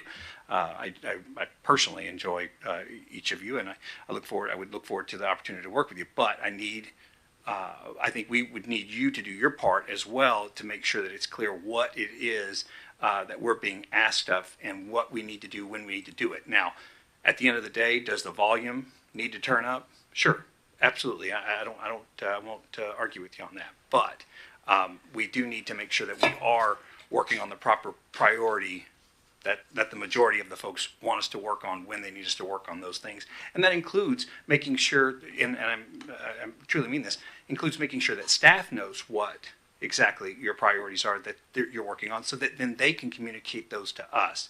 But what ends up happening a lot of times is we end up with mixed messages, and we're trying to cover everything. And then, of course, the one thing that doesn't get done is the one thing that we get in trouble for. So that is the other side of it. But we're certainly open to either option, and we'll make sure that if you want to try to find somebody by the end of May 31st, we'll do everything we can to help and try to help you find that person and then onboard them if that's something you'd rather do.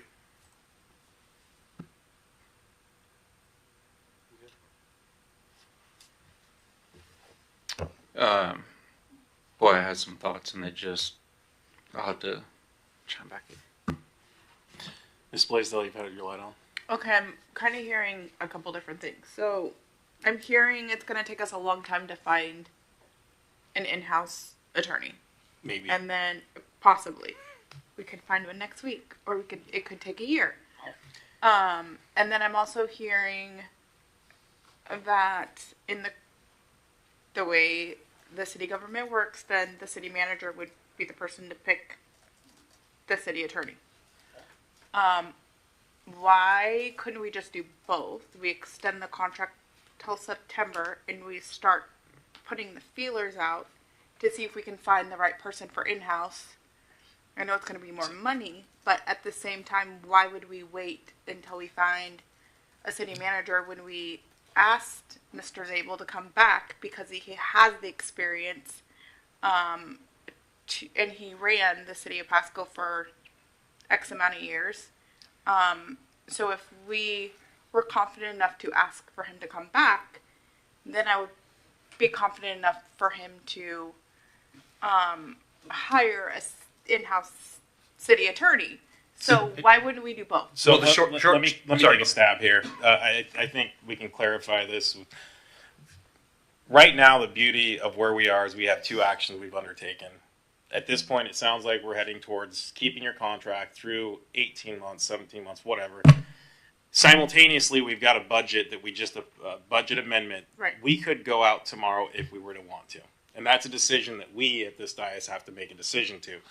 There's nothing that prohibits us from keeping Mr. Ferguson, aside from maybe overspending and getting a city attorney simultaneously, aside from the concern that when Mr. Zabel's gone, Mr. and Miss X hates that city attorney or doesn't like that city attorney, or they just don't work well together and that city attorney gets fired, then we're now paying whatever termination costs. That's our biggest risk, unless you all have a different opposing position. So 2 points. One, to your first question, the reason why that's not an option for us is because I can't bring on the labor that's going to be required to get to the end of September of 2026, and then 6 months down the road, now I've got a mouth to feed and I don't have the work. So that's why it's either May 30. For me, it's really May 31st or September 2026. And I'm not even questioning it. I'm saying, why would we not put feelers out to start looking for an in-house attorney now? Well, whether we have sure Mr. Zabel hire them, or we wait until the new city manager takes spot. Well, because the contract says that you have to use our services to be city attorney. That's why, unfortunately. But we can still look for a city attorney. Yeah, we can't look for an in-house to take your place after your contract's up, or... Sure, but you couldn't hire them. You couldn't hire a city attorney and also have us as the city attorney. you're appointed essentially, but per statute, you have to have someone that is appointed as your city attorney, and that's what our contract requires, is that we perform the duties of the city attorney. So that's why you certainly could go look for somebody, but I don't know what you'd be offering them for the next 17 months, or excuse me, well, 19 months.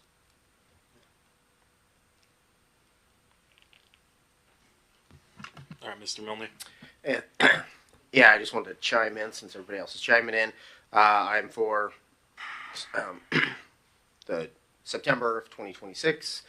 I think as a council, we need to be very conservative with the money. Obviously, let's just move forward, but I trust his advice. He's done a good job. I think we just need to concentrate on city manager, have the legal system there, and then see where we're at year, 18 months or whatever, when everything's sorted out. But let's just retain it. And so my vote will be for September of 2026. Just give me a heads up. Thank you. Mr. Harpster, it's your lighting. Yeah, just to clarify for the public, there's no additional action being taken because it wasn't noticed at all. So we already took the one action. That's it.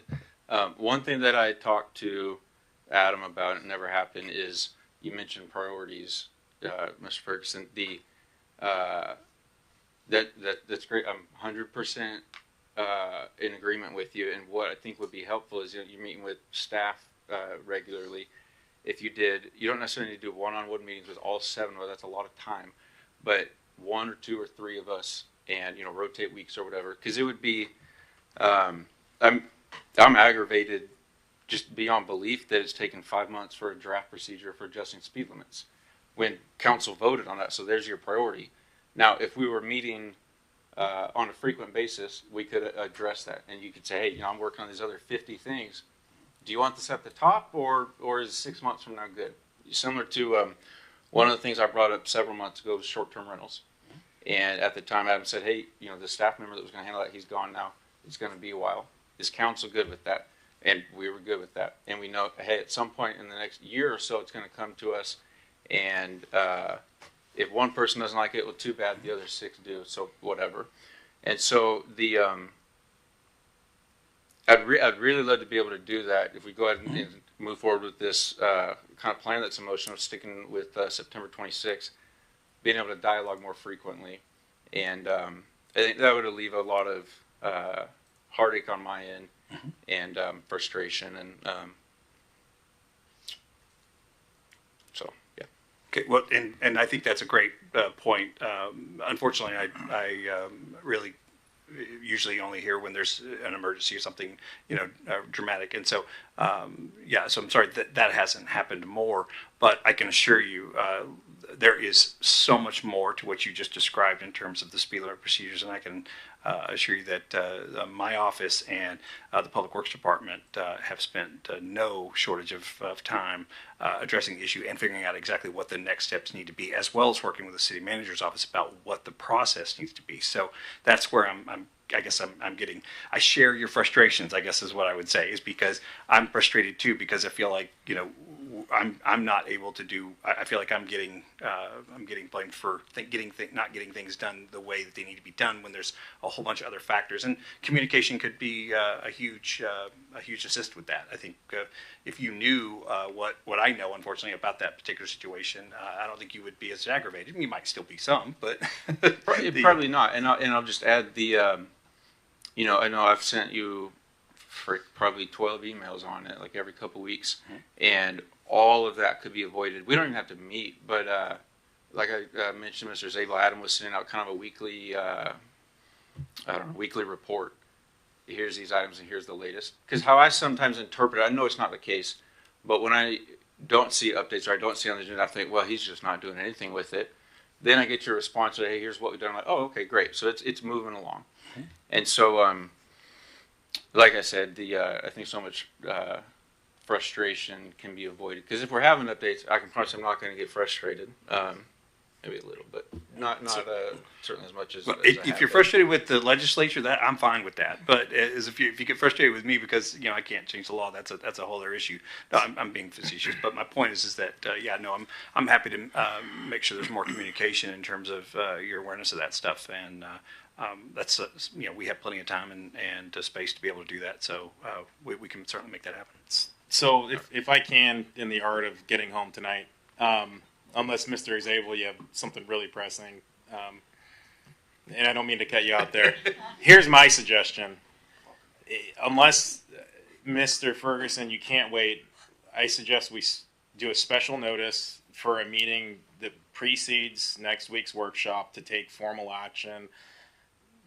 No, you mean to rescind the notice? Either to rescind it. Oh, okay. Or in the alternative to accept it, right? Mm-hmm. I think we need clear action at some point. Agreed. Yeah. And I think we're all kind of shooting from the hip here. Unless a week really is detrimental to you and your staff, let's special notice the meeting. We as a council will come back with, we'll have one action item during the special meeting. It will be to take action on the city attorney's contract, the current city attorney's contract, and maybe staff lays out our options. Real quick, touch and go. We take the vote, make sure we're all aligned, that you're aligned, that staff's aligned, that council's aligned. That way we're not trying to do it right now while in the middle of a meeting. Does that make sense? Is that fair? Does that work for you guys? Because at this point, we've taken action. We've got a budget for a city attorney. Now we're talking about fundamentally when does that open up? And I think it'd be best if we all went home and thought about it. If we have concerns to raise to you, to staff, let's take the action on ourselves as council members to reach out to our staff and our attorney over the next week, express what our concerns are or aren't, and express what we think we need. And if staff can come back with a special meeting notice for next Monday, preceding the 7 p.m. workshop meeting, we'll take action, we'll have the decision made, and we'll go forward. At this point, our decision's been made to, in a 4-3 vote, to allocate a budget for in-house staff. Is everyone good with that? That works for me. Okay. Wow, that was a lot longer than expected.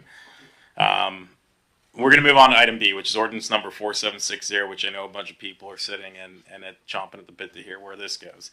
Amending Pasco Municipal Code 14.10.030 and 3.35.180 to establish a public infrastructure development fee. Looks like Deputy City Manager Sigdell. I assume you're still on this one? Yes. Thank you, Mayor, and evening council. We do have a few people still here. I'm sure looking forward to commenting on this issue. Essentially, what is in front of you is a change in how we charge for public infrastructure inspection and plan review fees. It is a replacement of the fee. Essentially, currently we charge on an hourly basis, as you heard from some of the earlier comments. What I do want to clarify is that the project cost is not the cost of the whole project. It is the cost of the project that we're inspecting. So essentially, roads, utilities, those are the things that we would be inspecting, and the cost of that is what the project cost is in this case. So if you have a facility like we talked about earlier that might be costing $20 million to build in full, which would include building permits or buildings and things like that, this project cost would not be included. It would be the utilities, water, sewer, stormwater, roads. That would be the cost that this project cost is referring to. So I want to clarify that. So we did talk about, I was trying to find the presentation here, but I might have lost my way a little bit.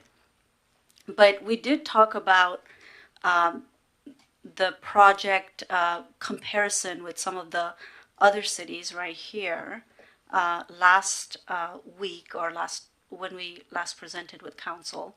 And I agree with our comment some of the comments today that this would be a change and an increase for developers. We do agree with that. And there is a comparison here for some of our neighboring cities. You're looking at almost 8,000 for Pasco as it currently stands. And then our next nearest is almost $47,000. So that, and the comments today, they're accurate. However, we also have challenges, and some of the challenges were mentioned by our commenters today, is how long it takes at the city to be able to get through this process, whereas some of the other cities it might be faster. And a person with a finance background, myself, I know that time is very expensive and valuable. And we do not have the right level of staffing right now or the tools to be able to serve our customers in an efficient manner. And so it's a chicken and an egg issue of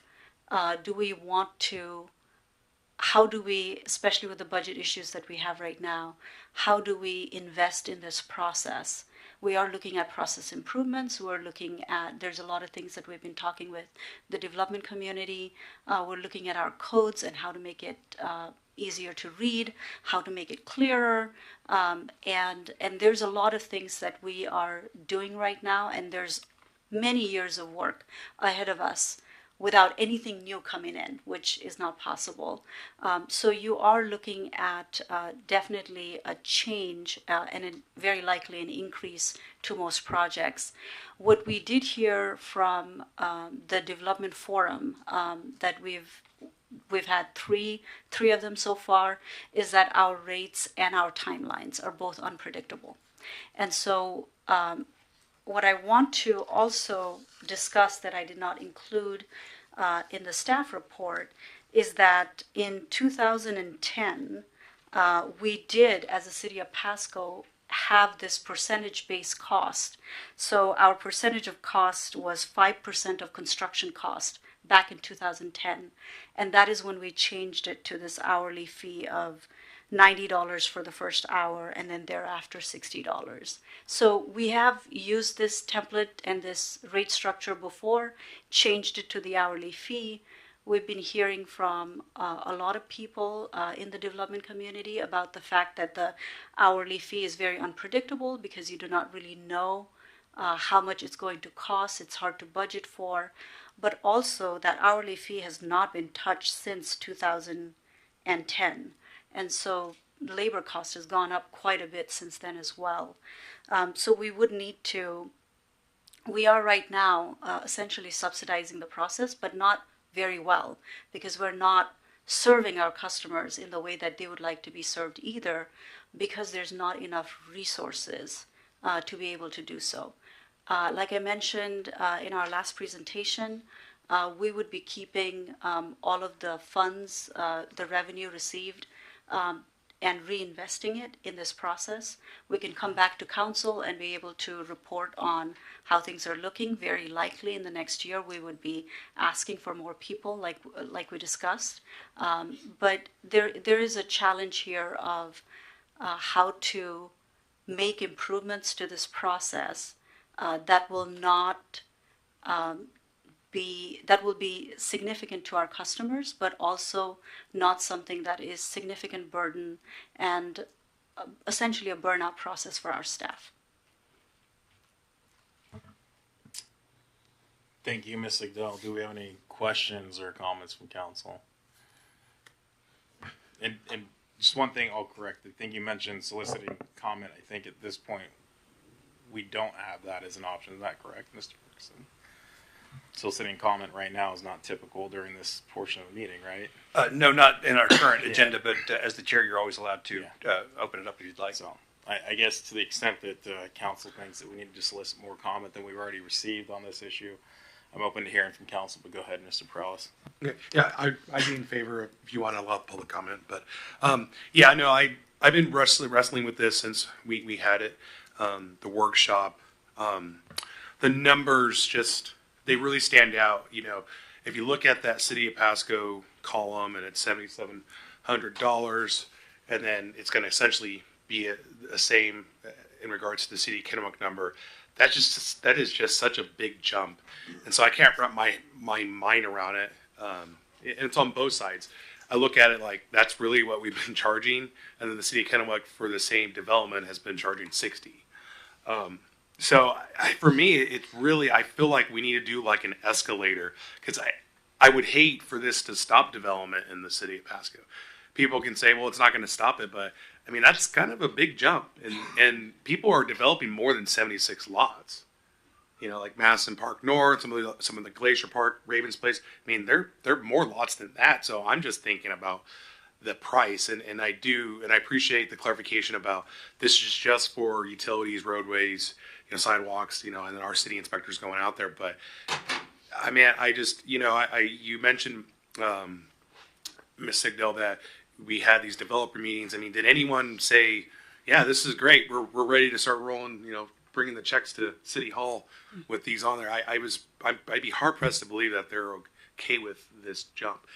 Now, they may understand it. It's just the cost of doing business, but I'm hard pressed to believe that they're just gung ho for this. I cannot speak to the individuals, but overall, and we do have notes from our meetings, is that the monthly bills from the city of Pasco and how long it takes, and the fact that they do not know how long it will take, has been the two biggest issues, alongside our SEPA thresholds and the fact that we do not allow for online payments. So those are the key things that came out of that. People felt like we were expensive overall. That includes a lot of our other fees as well. And we've talked about school impact fees. We've talked about our transportation impact fee, which is much lower than our neighboring cities. So there's a lot of other components that go into development. When we are talking about the fees for public infrastructure inspection, you're really looking at what does it truly cost to do that. And it's not just an inspector who's out there in the facility inspecting these utilities or the roads. It is also, there's a lot of legal cost.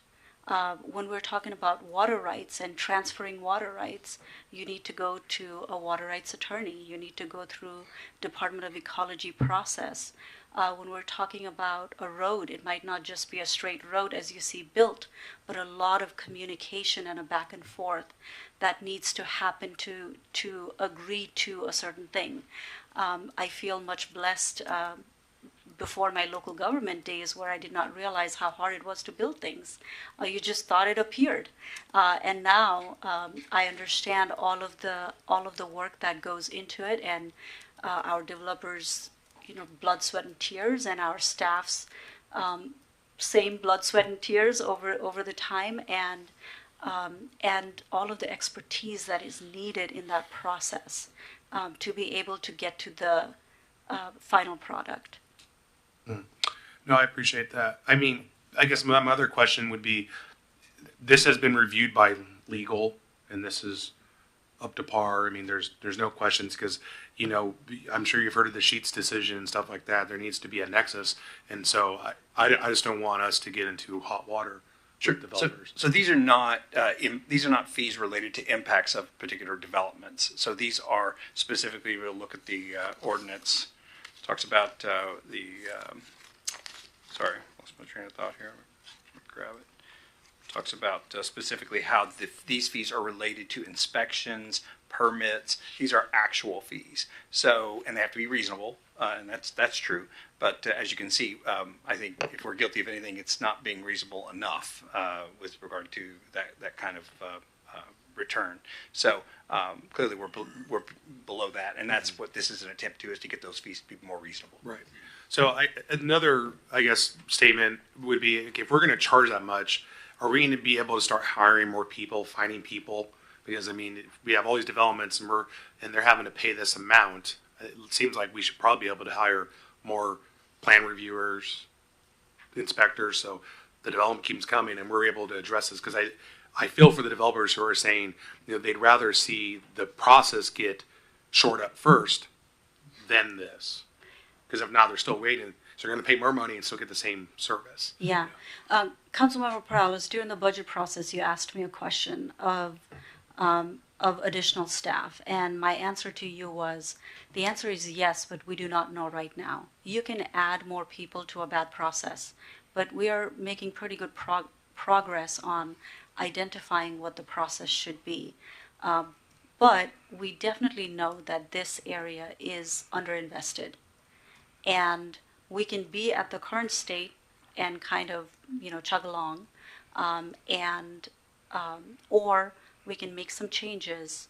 It's going to be difficult conversations for the next couple of years, because when you change, it's a change, and people do not like change.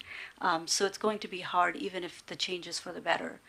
We're going to need more people in this area. There's no question about that, given the growth that we have experienced and the growth that we are expected to experience. It's not just about people, though. It is about how our code is structured, and restructuring our code so that you have chapters that can address large number of your questions. Like right now you have 20 different references going every which way. That would take somebody very proficient a year to get through. There's also technology. We have a fairly old system. We're kind of working on utilizing it to its fullest, but we're going to need to update that in the next couple of years. That's something that we shouldn't even tackle right now, because we need to fix our processes. We need to get a little bit more funding for reinvestment, and then be able to hire some people who can actually get us through that system implementation. So there's a lot of investment that needs to happen, which we would not be able to without some changes to the fees. I appreciate that. Again, I like some of the comments we heard. I mean, some of these developments, I mean, it's 6 times what, 7 times than what they're currently being charged. And so, it's hard to stomach that we're going to do this, again, because we haven't fixed a lot of our processes. We're still waiting on the SEPA changes, technology. I would just think we need to do a middle ground right now, an escalator. I'm sure the city would be able to cover their costs if it was half that amount. So instead of like $59,000 with the 5, 3, and 1% rates, we could do it like 3, 1, and 1 or something. I would be in favor of that. I'm not going to vote in favor of this tonight. I think we need to really dissect this, because we're talking about irrigation connection charges. It's just fee after fee after fee. Olympia's not helping us out. We need to find a middle ground, and this is really going to hit us hard, because we need 20,000 more homes in the city of Pasco, and I think this really would affect us and really help skyrocket mortgages, rents, because we don't have enough homes. So I'll leave it at that. I appreciate it. I appreciate the hard work. Yeah, I know you're working really hard. Appreciate Elizabeth, who's also working on this. And but like I said, I think we need to just pump the brakes real quick and really reevaluate this. Thank you. Thank you, Mr. Prowse. Mr. Harpster. Yeah, I have several different thoughts, and they kind of weave in and out. The first thing that I did want to mention is I appreciate in the slide deck the comparison to Kennewick, Richland, and West Richland. Sometimes in the past there's been presentations where the comparison cities are like Bellevue and Ellensburg, and that's somewhat helpful, but it's more helpful when we compare the local cities here. So appreciate that. One concern, 2A, the plan review fee being paid before plan approval is issued. What department would collect that fee? Is that something the applicant would go to the permit counter to pay, or finance, CD counter? It would be the permit counter, and we are working on one development center, so you do not have to figure out where it goes. But it would be a permit counter for sure. Okay. Yeah, I can see both sides of this from such strong perspectives, on like Ms. Prowse mentioned, and you mentioned, Mr. Dill, with the lack of staff that we have. It creates such a problem where we have 2 plan reviewers, and if one is sick or on vacation, then plan review is just delayed. The other one can't just start reviewing that project that the other one was, and they kind of have their assigned projects. So it's just, we got to wait 2 weeks. And of course, they're going to take their vacation time and all that. But as Mr. Padvork stated, the $60 an hour plan review fee is incredibly low. And for years, developers have certainly been getting a deal. But 10 times increase is extremely hard to swallow. And I mean, we could quadruple it, and that might be a better middle ground than what's currently going on and what's being proposed. I think most folks in the development community would rather their plan review take 6 weeks longer than pay 10 times more than what they're paying for plan review. Now, on the flip side of that, the city needs to collect more revenue to some extent to process these applications. And so I think, like Mr. Perales said, there's got to be a better middle ground than this. And I look at, like he mentioned, like Mr. Perales mentioned, the potential irrigation rate hikes that are coming, and just costs are going up everywhere. And I think some people would look at this and say, well, if the cost of the plan review increases the cost of the developer is just going to turn around and charge more for the lots. And that may be, but they're also being charged more for the raw land. I mean, we're looking at $200,000 an acre for raw land right now, which is a substantial increase over the last 5 years. And so, recognizing on one hand, we've got to increase our plan review fees to some extent, and on the other hand, 10 times is a lot to swallow, and I think needs some more discussion. And what I'd love to see is Elizabeth, meeting with the development community again and going over this slide deck and getting their opinion, because while there's a huge need for predictability, like we've discussed, I think if these slides were shown to the development groups on which is here tonight, yeah, they would all of a sudden say, "Oh, no, I'll take unpredictability over this." And I'm being kind of facetious, but we're kind of getting a win coming up where the school district is not going to be able to collect a school impact fee for single-family residences. Huge win, and then to turn around and have these huge increases, it's just kind of one of those one step forward, 2 steps back things. So. Really, the best way I can kind of wrap up my own comments is, one, I'd be voting no on this evening. I think we need more insight and discussion. 2, it would be in favor of allowing anybody to share more comments like we've done in the past. And then 3, I think just finding a good middle ground that isn't this substantial an increase all at once. Again, maybe we decide, hey, we're going to quadruple it. Then that's still significant, but that starts to get the city what they need. At least to some extent. So, thanks. Mr. Mayor, I do have a question on that. So, quadrupling it, you're starting from a base. And one of the issues that we have is we do not have predictability on the base. We have a $60 charge. So, are you thinking of quadrupling that $60 per hour charge? Because there is that hourly fee, or the hours itself, that are the challenging part for in terms of predictability? Or are you thinking, so this is just an example, and what I spoke about in the last presentation is that while we can say it is $7,700 because we picked a specific project here, that does not always mean that it is going to be $7,700. It might be cheaper, but it might be a lot more expensive depending on how complicated that project was, depending on how new or experienced that reviewer was. So yeah, I think more what I was looking at was increasing the hourly review fee. Okay. And I think, like I said, substantial increases like this is much more less desirable than unpredictability. To me, it's like an attorney. I'll share a story. We had an attorney recently who his billing was like 5 times what his normal bill is, and the client kind of freaked out. And his response was like, "That was the amount of the work that was there. You can't just say the fee this month's $10,000." Well, that would be nice for predictability's sake. The workload fluctuates so much, and again, I think most folks would rather have the hourly plan review fee increased instead of going the proposed route. So, just thoughts. So, I know we have folks that are interested in commenting. I see Mr. Grimm's light. My thought is this. I'm willing to hear from Mr. Grimm. I do think that our motion should rather be than to vote on this. It sounds like we at least have 2 strong no's. I suggest we move this to another workshop meeting. We address this again in open comment, give the opportunity for commenters there, and also continually socialize it. My suggestion, however, is to take this feedback of whether it's sorry, I looked over and didn't see Mr. Perales. But his black was fading, and I thought you were gone. I was like, wait, let's get him back in here. Sorry for that surprise in my voice.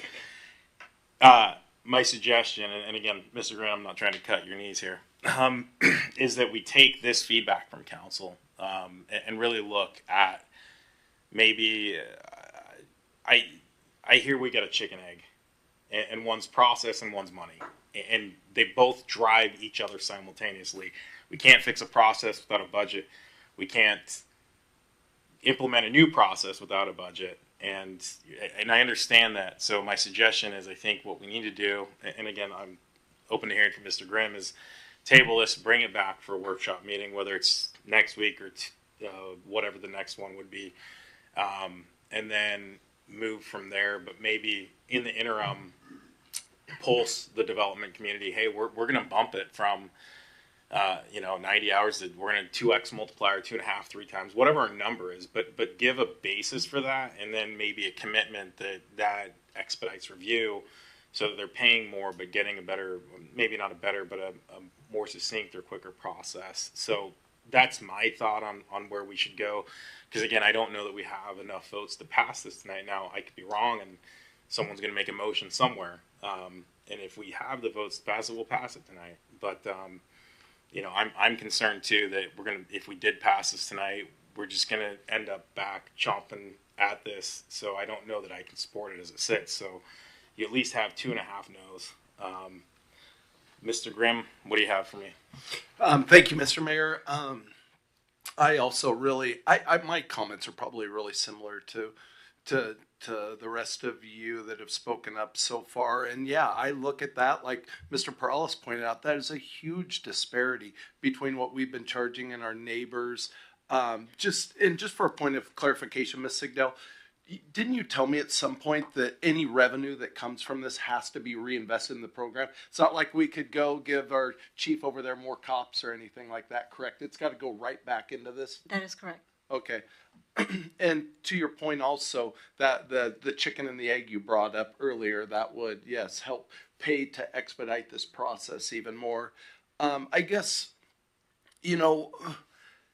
I look at fees like this. I think, didn't you say 2010, Ms. Sigdell, if I'm correct, the last time this was updated? That is correct. And thank you. And so, Mr. Mayor, I guess since the beginning of even getting on council, one of the things I have even spoken up about is some of these, areas of our fee structures that have become cumbersome or outdated or just show this much disparity. I appreciate us revisiting this. And looking at this, but that this obviously is kind of a big jump at one time.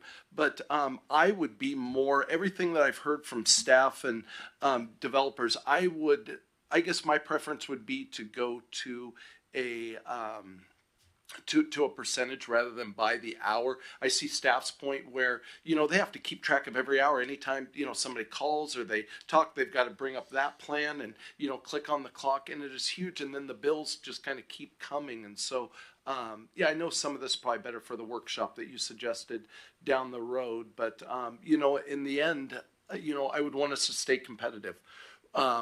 Whether the service we provide or everything, because I wouldn't want to jack up our prices so much, have the same service that we've been providing, and people look at other sides of the river. But at the same time, Ms. Sigdell, I appreciate you taking leadership on this and trying to streamline and get through this. I appreciate you being transparent about our shortcomings so far and working so hard to try to, fix this and make this better for our development community as a service to our community. So that's about where I'm at, Mr. Mayor. Thank you. Mr. Zabel, I see your light. Yeah, unless there's an objection from council, I would recommend we come back with maybe an alternative percentage and a different hourly rate. And council could, as the 2 options for council to talk about. That seems reasonable to me. Mr. Herbster, you have something? Yeah, there's 2 thoughts. One, like Mr. Grimm said, I should have said it, but this was one of the biggest things that we wanted to discuss coming out of our retreat. And so, like Mr. Graham said, appreciate the amount of work that's gone into this, Ms. Sigdell, over the last year, but especially over the last few months. Been a huge undertaking. And then the other thing, to Mr. Zabel's point, come back with a revision. I'd like to hear from the folks who are here this evening, and I know it's up to your discretion, Mayor, but there has been probably half a dozen instances over the last few months where we've kind of had I don't know what to call it, better than a random public comment session. I think what we did was 2 minutes and, ask people to, hey, you had your opportunity earlier. We're being nice now if you want to add a couple more thoughts. So I would just ask that we do that, since, again, people are here now. That would give staff the chance to make revisions, since they can hear from folks this evening and not potentially delay it further. So. Yeah, do we have anyone else? I know Mr. Pross is open to that. Mr. Harpster. Ms. Pross. Just a quick comment on that. Since we are potentially bringing this back within the next week or two, my suggestion would be that we get more public input once we have more individuals in the community that want to comment on this at that point. Anyone else opening the floor at this point? Here's what I'll do. We'll do 90 seconds. And if it's not new information, don't come up. I mean, I'm willing to expand it. Take 90 seconds. Let's hear where we go. Miss Debbie will start the clock here in a second. And then thank you for allowing us to speak. Hold up, Steve. Can you do a half minute? Sorry, we're just trying to get you on the clock, right? What? Just one. I'll be brief. Thank you for allowing us to speak. Collectively in the room tonight, you have developers that have put tens of millions of dollars into this community. For you to allow us to speak for 2 minutes, I think is it really is sad to me. This is the people that are putting homes into this community. I would speak to a couple of things that was said. Ms. Sigdell, I appreciate one thing that you said, and another thing I disagree with. Developers not against change. I disagree with that. The other thing that I do agree with is the process needs to be fixed. So for you to put a huge expense on us before the process is fixed doesn't fix the process. And then I would take you back, I believe it was 4 years. I said in this room when the council approved a staff increase of, I believe it was 124 individuals, but it was a massive increase. And part of the promise of that was we were going to fix this process. We are here today asking for an increased budget, asking for an increase of staff to do the same thing that we said we were going to do 2 years ago. Thank you. 4 years ago. Thank you.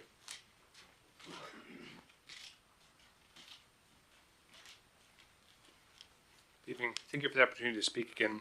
The quick thing I'll mention is that because the billing is an hourly rate, it's really not an issue of the rate of why there would be delays during the process. Because if there's a whole backlog of work, a person should just hire more staff and then be able to keep up with the backlog and have more revenue. So I think it's important that the city take a hard look at that RCW and actually look at their actual costs, because they might look at it and go, oh, with the costs we have, even the costs we forecast, like maybe we need to add 2 more plan reviewers, an inspector, a truck, things like that, kind of get a ballpark. I think it would help developers stomach it. I don't think anybody would say that the city shouldn't be paid for their expenses, but when we're paying an hourly rate and then it goes up by tenfold, it's like, well, we're paying $600 an hour for an inspector. That seems disproportionate. So probably a quick check to see what the costs are would help people stomach that a little better. Thank you. Thank you.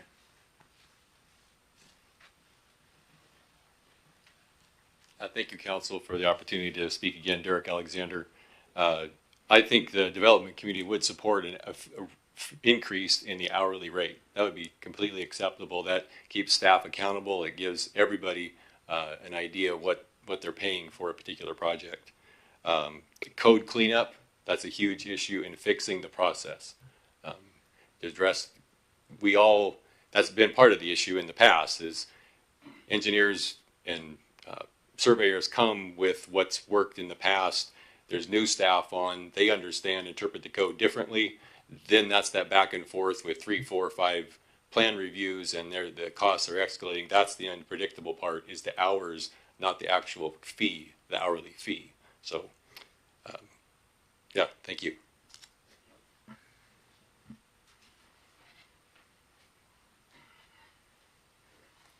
Good evening, James Sexton, James Construction Development. I was part of the process with her, and we've done a really good job of doing this, and we all agree in the community that it should be higher than what it is.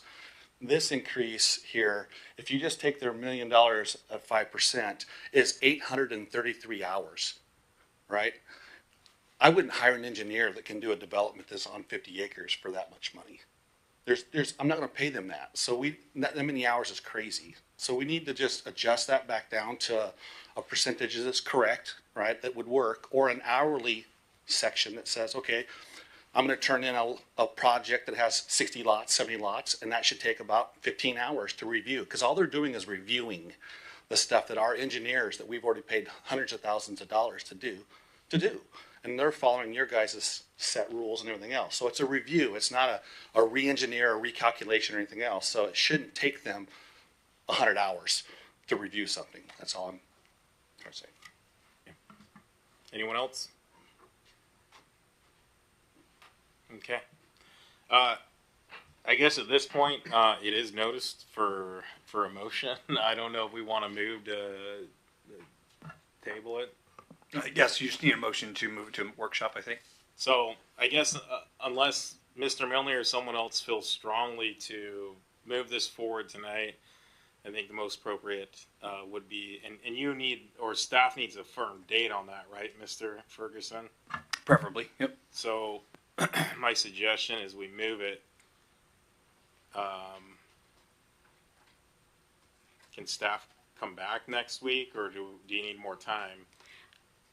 It sounded like council wanted us to take the pulse of the development community, so that might take a few days to get out there, make those arrangements. And do we want certainly heard some things tonight? The next workshop meeting, which when March 10th. Yep, that'll work. Okay, thank you. Can we, if we move on this, I'd like a commitment, hopefully from development community, as we push this out, that we can have the conversation. Email, invite us to the table, and we'll be there. Just a date on the calendar that we're not watching your calendar. Understood. Send us an invite. We will. Staff. We'll have staff. So. Okay. So it sounds like we've got potential places, and we'll find a date. And do you want to take this one, or you want me to do this one? Okay. So I'm going to make a motion that we table this discussion till March 10th, the second workshop meeting, and go from there, and reach out to the development community. Second. Okay, Mr. Ferguson, is that an adequate motion? That'll do. Okay. All in favor, say aye. Aye. Any opposed? Okay, hearing none, that motion passes unanimously. We'll figure this one out, and we'll have something on March 10th. Look, it's been over 2 hours. I need to use the restroom, so I'm going to call, let's see, it's 9:18. I'm going to call a 7-minute break to 9:25. I apologize for anyone chomping the bit for the remainder of the agenda, but 9:25 we'll be back out of recess. Thank you.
I don't have a problem with fees.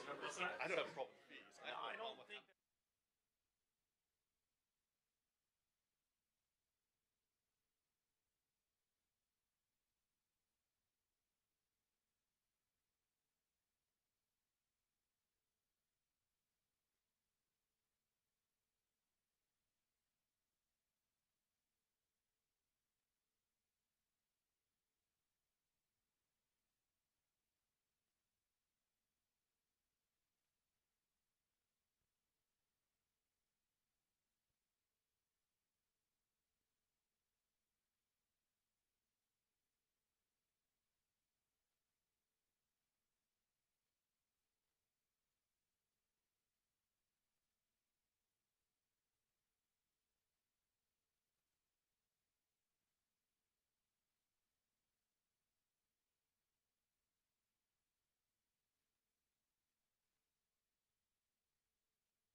I'll make sure that gets done. Figure out why I show up here. What? Because they throughout the whole thing.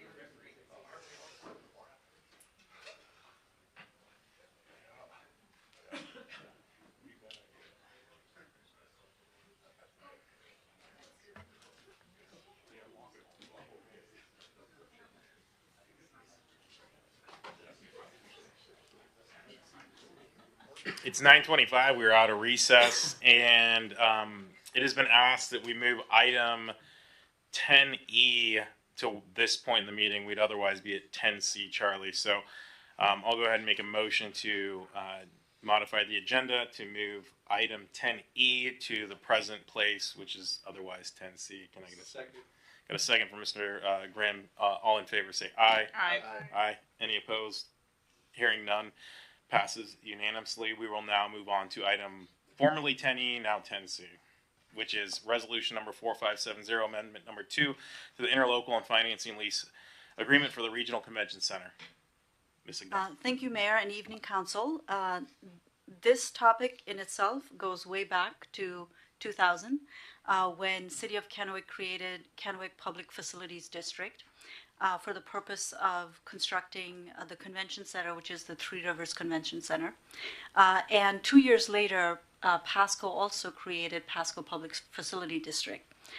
It was determined, rightfully so at that time, that we are very close geographically in the region, and so having two convention centers would not make sense. And so Kennewick Facilities District and Pasco Facilities District entered into an agreement that recognizes the Three Rivers Convention Center as a regional convention center facility. Both of the cities help. Not quite yet. I'm getting a little bit ahead of myself, but City of Kennewick helps operate the Kennewick Facilities District, and then we're also in talks with Pasco Facilities District for the city to help operate the facilities there. We've had a long-standing agreement between the two cities for a very specific type of sales tax, which is the sales tax that comes from the state's portion. And you're eligible for this bucket of money, for the lack of better words, if you have a regional convention center within your community. So both the Pasco region or district and Kennewick district qualify for this. City of Kennewick collects this money because they run the Kennewick Facilities District, and then City of Kennewick and City of Pasco have an agreement that allows them to keep, essentially City of Pasco gets up to $600,000 of that funding. At one point it was, they would keep at least a minimum of $150,000, and then up to $600,000, we would kind of get the difference in there. That agreement is not expiring. It'll be expiring in 2027. However, Kennewick Facilities District will be issuing the bond to expand the convention center. And the way to be eligible for the sales tax, another eligibility criteria, is that you have to have active debt service. And so this is what they're looking to do to expand the facility. So at this point, we're looking for an expansion or essentially an extension of the ILA. The impact to the City of Pasco is $600,000 in revenue. That City of Kennewick and Kennewick Facilities District and Pasco Facilities District are willing to share with us. And how we have used this funding historically is it goes into our Economic Development Fund, and we use that for all of our economic development activities over time, be it land purchase, be it investments in going to ICSC, things like that. And at this point, we're asking for Council's approval. We apologize for bringing this to you for the first time, but there is a time sensitivity to this action. Our partners are looking to have rating call here soon for the debt, the bonds that they're planning to issue. And we have Dan Lagarde, who is the former Deputy City Manager for City of Kennewick, and he's left local government, which I'm very sad about. It's a big loss for our industry, but he's here in an advisor role for the Kennewick Facilities District, and he's able to answer questions if you might have. We also have Matt Watkins, who's the Executive Director for Pasco Facilities District, and the board met on this topic today. They've been discussing this issue and are in full support of the extension of this ILA. And we also have Mark Greeno, who is from Foster Garvey and is a bond counsel attorney for both of the facilities district. So with that, we have plenty of people here to answer any of your questions that you might have. Thank you. Appreciate all of your attendance, including the remote attendance. I personally don't have any questions. I think it's pretty clear of the need.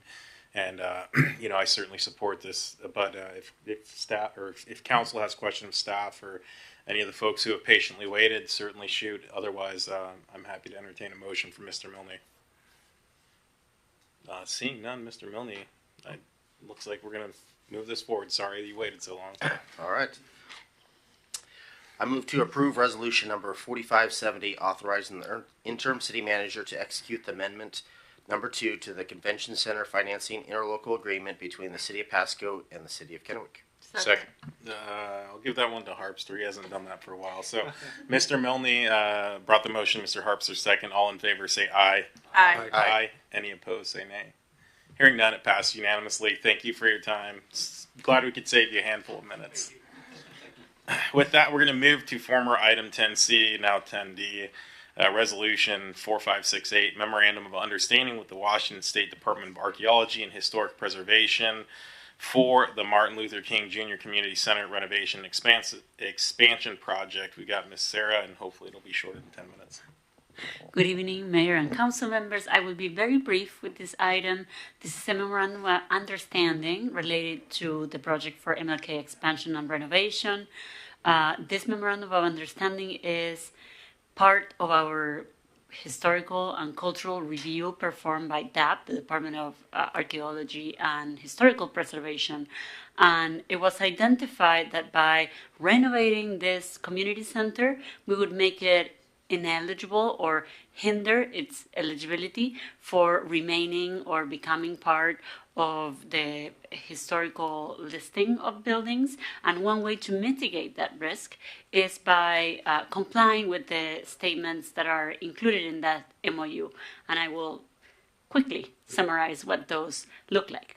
So one of the activities that is recommended to occur is to utilize the existing mural that is in the MLK Center today and make it a visual focal point in the future as part of the renovation. So that's planned to occur.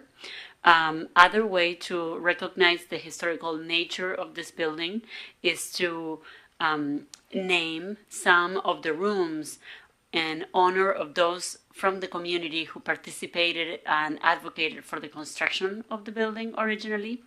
And also identifying a timeline in a place where it's accessible to the public to understand what were the efforts of our own Pasco community trying to have this building built, and all the efforts for bringing attention to the needs of the community.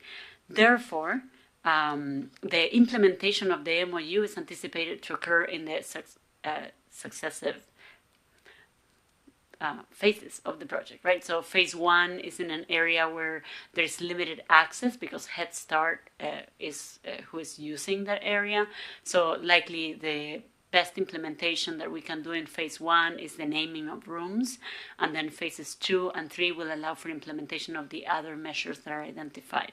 So with that, I'm happy to answer questions, but we are recommending the acceptance of this MOU and entering into the agreement. Thank you. Thank you, Director Sarah. Do we have any, Mr. Harpster? Yeah, just real quickly, did DAP initiate this or did the city? The review through DAP is required based on the funding that was received for the project through the state. So that's a requirement. So the city provided information to DAP and it's a requirement, and then the identification of this risk and its mitigation was performed by DAP. Okay. And then the only follow-up I had was it didn't seem like there'd be any significant costs associated with what we're agreeing to do. Would you agree? Or? That is correct. Okay. That's all. Thanks. Thank you. Do we have any further questions or comments, Council? Mr. Mayor, just real quick, on to kind of piggyback onto what Mr. Harpster was just saying. The agreement does say several times, you may have noticed if you took a gander at it, but it says several times that they will, if we do certain things, they always get to review these things. It's not clear what that means, but that's kind of how it goes when you're dealing with the State Office of Historic Preservation kind of stuff. So I don't know. I don't mean to imply that it could involve some kind of additional expense, but who knows what that review may indicate. Thank you, Mr. Ferguson. Mr. Grimm. Just one quick comment, Mr. Mayor, just on the learning curve here. To me, it's shocking looking over at this that we would have to implement it if we found like an old beer can and things like that. But okay, thank you. Thank you. That's the beauty of working with the state government. Mr. Milne. All right, thank you, Mayor. I move to approve resolution number 4568, authorizing the interim city manager to execute a memorandum of understanding with the Washington State Department of Archaeology and Historic Preservation for the Martin Luther King Jr. Community Center renovation and expansion project. You got a motion by Mr. Milne, a second by Ms. Barajas. All in favor, say aye. Aye. Aye. Any opposed, say nay. Nay. It passes with the 6-1 with Mr. Harpster as a nay. That's as far as I can process right now. We're going to move on to item formerly D, which is now item E as an echo. Resolution number 4569, Head Start Martin Luther King Jr. Community Center Lease Agreement Amendment Addendum number 3. Mr. Rice. Good evening, Mayor and Council. Yes, this evening I have a resolution to modify the current lease agreement addendum with the Benton Franklin Head Start for operating space at the Martin Luther King Center. The current lease agreement addendum was set to expire September 2025 with an option to extend another 60 months if both parties agree. Due to the remodel of the MLK Center, the city offered to relocate Head Start to the Kurtzman Park building to continue operations during the remodel. This required Head Start to have an updated lease agreement with current operating space address. So, staff consulted with our real estate representative for current market rate of the space being leased at the Kurtzman building to determine updated monthly lease rate as indicated in the agreement. This addendum will be in place until the completion of the remodeled operating space at MLK Center, and at that time, both agencies will work to complete a new lease agreement, including term and monthly lease rate. With that, any questions? Mr. Prowse. I was just going to say, I really appreciate this getting handled in this way, and you know, we got to ensure that those young kids get their education. And I'll go ahead and say it. I'm a product of Head Start, believe it or not. I come from very humble beginnings, and so it's kind of cool that I saw that I come across the report that we were fighting a way for them to continue get those kids getting their education. So totally support this. Thank you. Thank you, Mr. Prowse. Seeing no further lights, Mr. Milne. Well, thank you, Mayor. I move to approve resolution number 4569, authorizing the interim city manager to execute an addendum to number 3 to the Martin Luther King Jr. Community Center lease agreement between Benton Franklin Head Start for use of the Kurtzman building during the renovations of the Martin Luther King Jr. Community Center. Got a motion by Mr. Milne, a second by by Ms. Barajas. Seeing no further comments, all in favor say aye. Aye. Aye. Any opposed, nay. Hearing none, that passes unanimously. That moves us along to item number 11, unfinished business, none listed. That now moves us to item 12A, parking plan presentation for less than 10 minutes, Director Siddell, or Deputy City Manager. Thank you, Mayor, and I need to find my presentation here soon. I apologize. So this is a topic that you all have been patiently waiting on, and it goes back to at least the draft report for parking goes all the way back to 2021, and talking with our city manager, he still has vivid memories of this discussion. And essentially what we did is we looked at what was done by Transport Group. We've also talked with Framework during our downtown master plan and implementation process, and identified some times that staff would go down and do an informal parking survey to see how busy things are, how much of parking is available for the downtown area. And the report from Transpo was a lot more expansive, and they not only did what was currently existing, but also predicted adequate parking supply for the future growth as well.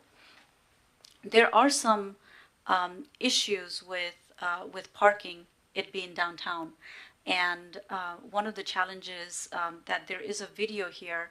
And I hope that council will be able to watch it. For time, I will not play it. We can send you the links in your email.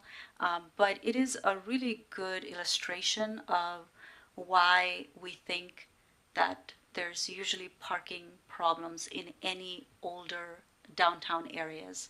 And this video goes into the illusion of parking issues. Illusion or not, perception is reality. And so how do we fix that so that we can encourage more people to go to downtown is most people don't realize. Oh, I'm sorry. It's a really exciting Most video. people don't. We do have a parking study here, and what you see on the red dots above that orange line is essentially the times when there were no parking available. So we looked at each block You'll see the numbers down there for each bar. Those numbers correlate to the streets, essentially the blocks. And there are some blocks where during certain times like 12 o'clock or 4 o'clock, which are kind of peak hours, there is no parking available. They're few and far in between, but still there are some issues with certain block. And that is what you see here. You'll see green where we're not seeing very much issue. You're seeing orange where there's most amount of issues, and then yellow being kind of a hit and a miss.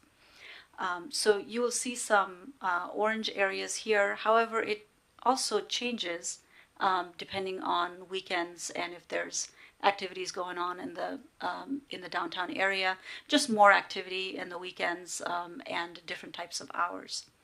We do have, we've talked about kind of parking program. What we've found is that there's not an issue here that necessitates a parking program. And the reason for that is because we still think that there's enough parking stalls, just not in the right areas. And of course, when you have events, that becomes more challenging. And part of the parking program, for me who is very rule following, if I see other people not following rules, and then if I find that somebody who set those rules is not enforcing those rules, that gets me angrier than, having to find than just lawlessness, let's just say that. And so we need to make sure that whatever parking enforcement we have, or parking program we have good enforcement around it, which is expensive. And then you get to how do you cover for those expenses, and usually how most places do it is they charge you for that parking. We're not quite to that point where charging for parking is a feasible solution to this problem.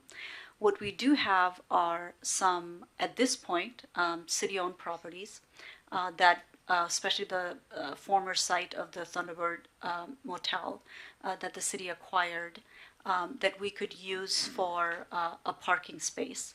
What we're recommending is not hour by hour parking or by block, but essentially ensuring that we're towing away any cars or vehicles that are parked there for longer than X number of hours. We're looking forward to kind of your discussion today to see if this is a feasible path, and we can come back to you with more details. Just rough, it is not an exact study at this point, but rough estimates is that we're going to have at least 60 to maybe even 90 stalls in that area. We did hear about some more amenities. That is something that we've not considered in this particular project. There is about $250,000 that has been scheduled in our capital improvement plan to essentially create a parking lot there. This site overall is attractive for development, but it also is right next to Peanuts Park, which also helps a lot during our farmers market and any of our other events, helping with our vendors, our visitors who are coming for those events, and if at some point we're able to find other parking spots that are more attractive for the city, we could definitely pursue those paths. But at this point, we are recommending that we move forward with the Thunderbird, the former Thunderbird Hotel parking lot, and move forward with that project. And with that, we're looking forward to your discussion and any other ideas that you might have. Okay. I'll go ahead and kick it off. I certainly think we've, demolished the Thunderbird. Wow. Sorry. We've demolished the Thunderbird Hotel, and as Mr. Grambois succinctly stated, using that seems to make sense given its proximity, Peanuts Park, the Mercado style, the investments that we've made to attract people to not just downtown, but that particular corridor of downtown. I see no reason not to do that. I think the fundamental question is timing, budget, whether or not it's in the budget presently, whether or not we have to amend it, and what that amendment looks like. And obviously, he also mentioned, you know, something along the lines of multi-storied parking. If there's an actual need for that, and I like capitalize NEED, then let's look at that. But if that's more of a, or if we can project, you know, 10 years, we will have the need. I don't know that that's the case or not. So those are my thoughts. That place makes sense, budget's my concern, and what does the right size mean? We've talked about multi-level parking. We do not structure. We do not believe that there is need for that, but also additionally, those are really expensive to build. And so you would have to really have high need for that for it to rise up to our priority level. I mean, that just throwing it all out there so we can get as much discussion in as little time as possible and come away with as close to a decision as possible, even though we can't make a decision tonight. Mr. Price. Thank you, Mayor. Yeah, no, I'd definitely be in favor of a 5-story post-tension Cadillac-style garage in that location. We could do that. No, I think it does come down. You hit some nails on the head. I think we really just need to start enforcing the 2-hour parking. I mean, that's what's down there. Obviously, you indicated there's some costs, but we need to start doing it because I hear from business owners in regards to people being out there for long times right in front of their shops. We need to address that, and that's the reason why I've been a proponent of a parking program, but I would be in favor of an employee parking program. It's been talked about for many years, working with business owners so that their employees have a place to park. I like the idea of the Thunderbird being a parking lot, and I think strategically that fits. But I think there's probably some other areas, maybe north, maybe on Clark, and some other areas that we could look into, so we could have strategic parking lots for people who work off of 4th Avenue, 3rd Avenue, that could potentially park there. Obviously, more so in essence, more public parking lots. There's not a whole lot of them. There's more private than anything. And let's see. Yeah, I mean those are my two items. I really do think we need to look into a employee parking program in conjunction with perhaps making Thunderbird a parking lot. If we're not doing that, excuse me, and enforcement, then there's really no point here. So we got to figure that out, how we're going to be able to bill for that and have revenue to enforce that. Because I mean that's one of the biggest problems that we have is that we're just not enforcing it. Then you have business owners mad that we're not enforcing it. Then we have then we have people who are mad when they do get towed because they are there and we do it inconsistently. So I'll leave it at that. And but like I said, I would like for us to explore an employee parking program in downtown. Thank you. I'll just go far right, Mr. Grimm, and then work my way back. Thank you, Mr. Mayor. I guess just one follow-up question. On the slide that's above this that it has, and I appreciate it, I assume all this data came from, I believe it's pronounced Placer AI, that shows who's parking where. And No, we actually did physical counts, and we went there wow. 10 or 12 times and then checked and counted how many parking spots were empty. Wow, I Yeah. appreciate that. Yeah. Either way, I guess, Ms. Sigdell, along those lines, is now the next chart down where the legend is, I guess, where's like the break point where we say, we need to look at other parking? Is there a line that's drawn? I mean, I see it in the graph above, average, congested, highest parking use, but are we just using the colors there, that if we're in the yellow? Or? Yes, thank you for, I should have explained my legends there. This we got from the transfer group, and essentially for parking studies, anything above 85, if you're consistently 85% occupied, then it's considered a congested zone. And we do not essentially have that many blocks that were congested while we were doing our parking study during 12 o'clock and 4 o'clock on some specific dates over, I believe, 6 months.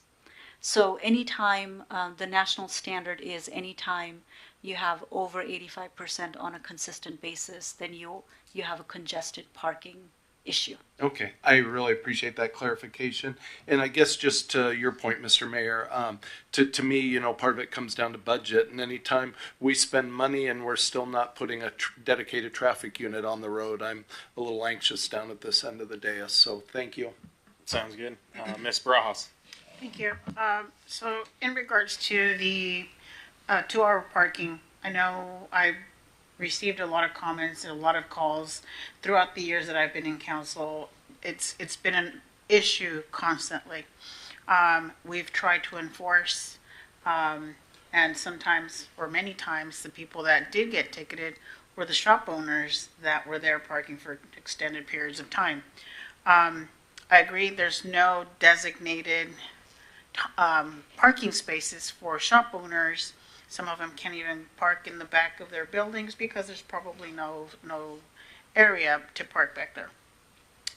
So, you know, having said all this, having seen and talked to a lot of the people specifically in downtown, because of all these issues, we have the spot for where the Thunderbird was at available for parking, which would be ideal because it's right in the middle of everything and it's close to all the shopping. However, we also have that spot, and according to recommendation, on 2nd and Columbia, where across the street from Grace Kitchen, or now I don't remember what Grace Collective. You know, that's another good spot.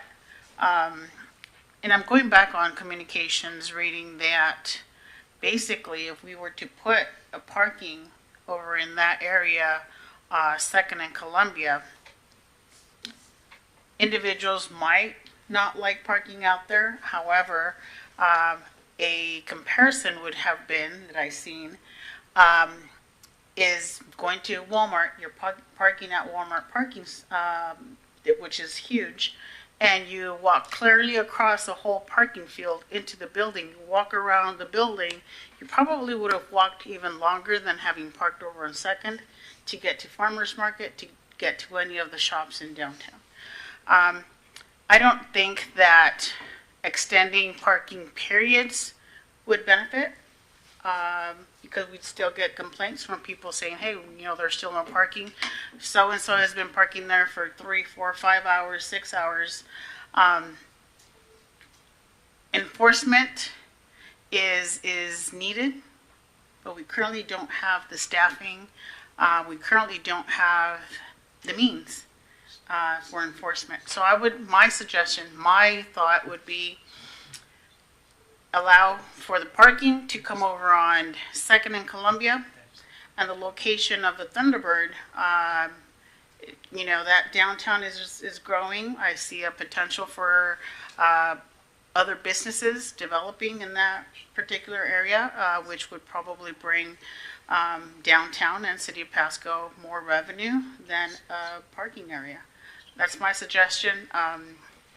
I again, from having talked to a lot of businesses down there and having heard the conversations about getting ticketed because they have their shops there, my suggestion is to move the parking over to 2nd and Columbia, and you know, we'll figure out the enforcement when we have more budget to allow for our officers to be out there and oversee and gauge that situation. That's my comment. Thank you. Thank you. Mr. Harpster. I'll admit I'm a little confused. And I read this a few times, so I don't understand. So 3rd and Columbia, where the Thunderbird used to be, Yes. is what's being proposed for a parking lot, correct? That is correct. Okay. And there is a location that is a city-owned property on 2nd and Lewis that is also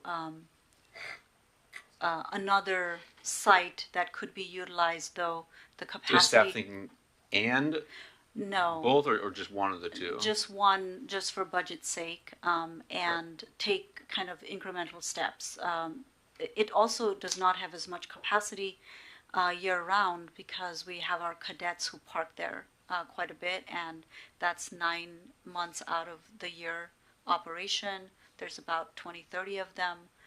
So the capacity, truly the capacity for business owners and their employees is going to be more limited in that area. So we're recommending the Thunderbird site for Okay, parking. that's what I thought, and I would express my support for that as well. Thanks. Thank you. Ms. Bluzell. I think there's another lot that could possibly work on West Clark and 4th. Maybe we can discuss that in an executive session. Okay. Another night? Do you have anything further, Ms. Bluzell? So I think we're at the point where you're looking for some direction, or I guess bottom line is it sounds like there's appetite for a parking lot. Yes, and there's question of optionality, I guess. Maybe we push exec session, not tonight, to talk about that 4th and Clark, with several of us who've expressed preference for the old Thunderbird lot. thank you. Is that adequate for you? Yes. Okay. Okay. Seeing nothing further from my fellow council members on the dais, that moves us to miscellaneous. Mr. Interim City Manager Zabel, do you have anything for us there? I did, if I could share some comments about getting sworn in earlier. So I didn't want to take time up in the meeting, and because I kind of had a feeling it might be a long one. But it's an honor to be back here and to be able to serve our community. In thinking about the oath, I was thinking about this on the way down here. I've taken that oath in one form or another since I was 18, and probably about a dozen times, 3 times as an elected official even. And every time I re-enlisted in the Navy Reserves, I took it, and I've taken it for 5 different cities as an appointed official. And first time I took it at 18, I understood all the words, but I really didn't understand the depth of those words. And I imagined my 18-year-old self imagined myself when it talked about defend, words like defend or uphold, with a rifle in my hand. Now, I was a sailor, so I never actually had a rifle in my hand.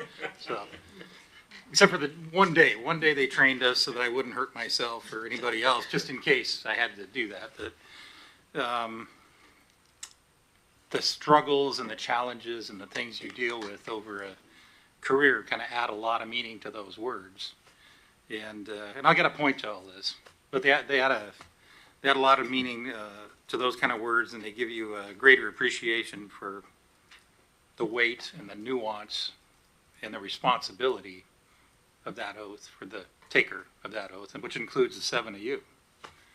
And I know there's a lot of appetite for change and to do things, and one of the pieces of that particular oath is upholding the laws of the city of Pasco. And to me, that's what those laws are right now. If you want to change them, I'm happy to help you change them. I took an oath where I can't bend them a whole lot. I can interpret them, but I can't bend them. But if there are regulations or laws on our books or provisions in our municipal code that this council wants to change, I want to convey to you that I'm happy to help you go through the process of doing that. In our form of government, you guys are the policymakers, you set the direction, and the executive branch carries it out. So that, all this to say that the oath has a lot of meaning for me. I'm happy to be here, and I'm happy to do what I can to help this city council and this city keep moving forward. That's all I had. Well, thank you. We appreciate your return.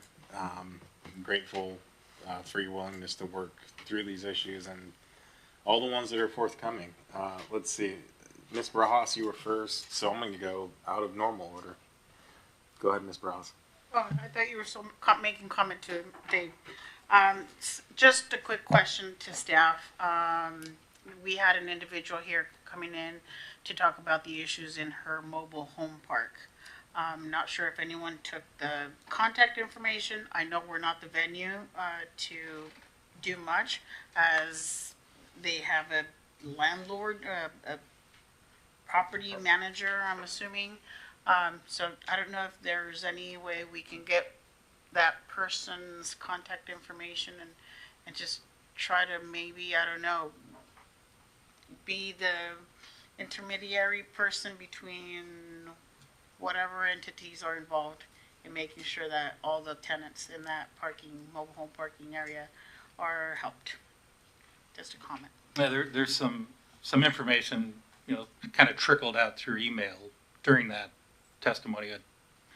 One of our managers has been actually working this issue, and pressure in that water park is pretty adequate. And having some experience with old mobile homes and mobile parks like that, there's a lot of things that can happen between the connection from the system that the trailer park actually runs and what happens inside that trailer. And the type of materials that are used for the plumbing and things, over years that you maybe get gravel in it, get caught up against the filter, or you get calcium deposits or whatever. So the pressure on her lot back in January, was 40 pounds. What happens between where her trailer ties into the system, there's got to be something there. So we'll make an effort to have a conversation with her about that. Thank you, I appreciate that. There's clearly issues going on there. She had video. I'm not sure if you were able to see that video, but there's issues beyond her control. Okay. Thank you. Thank you, Ms. Barros. Mr. Herbster. Yeah, I just one quick comment, but before that, when I was sick a couple weeks ago, the length of the meeting was 45 minutes, and I missed that. Well, it's your fault. So you spot. So your allocated time's already threefold. I'm willing to stay home in the future. No, I did want to express appreciation to Mr. Zabel for being willing to come on board. It made me think of Seinfeld when they were putting that show together, which is one of my all-time favorites. They were looking at who they could get to play Kramer. And Larry David mentioned Michael Richards, and Jerry Seinfeld's response was, "Is he even available?" And that was kind of my thought when we started talking about you. And one, is he even available? Two, is he willing? And so I really appreciate, and I know the rest of the council does, that you are both available and willing. And the continuity in your experience was very important to us. And so just thrilled to have you back, and thanks. Thank you, Mr. Herbster. Mr. Grimm. Thank you, Mr. Mayor. I just want to take the liberty to wish my wife a happy birthday and tell her I'll be home soon. Well, I'll extend just for that purpose. With that, seeing no further lights on, that moves us on to item number 14, which is executive session unneeded, which moves us on to the wonderful number 15. It's 10:04 p.m. and this meeting is adjourned. Thank you for sticking around.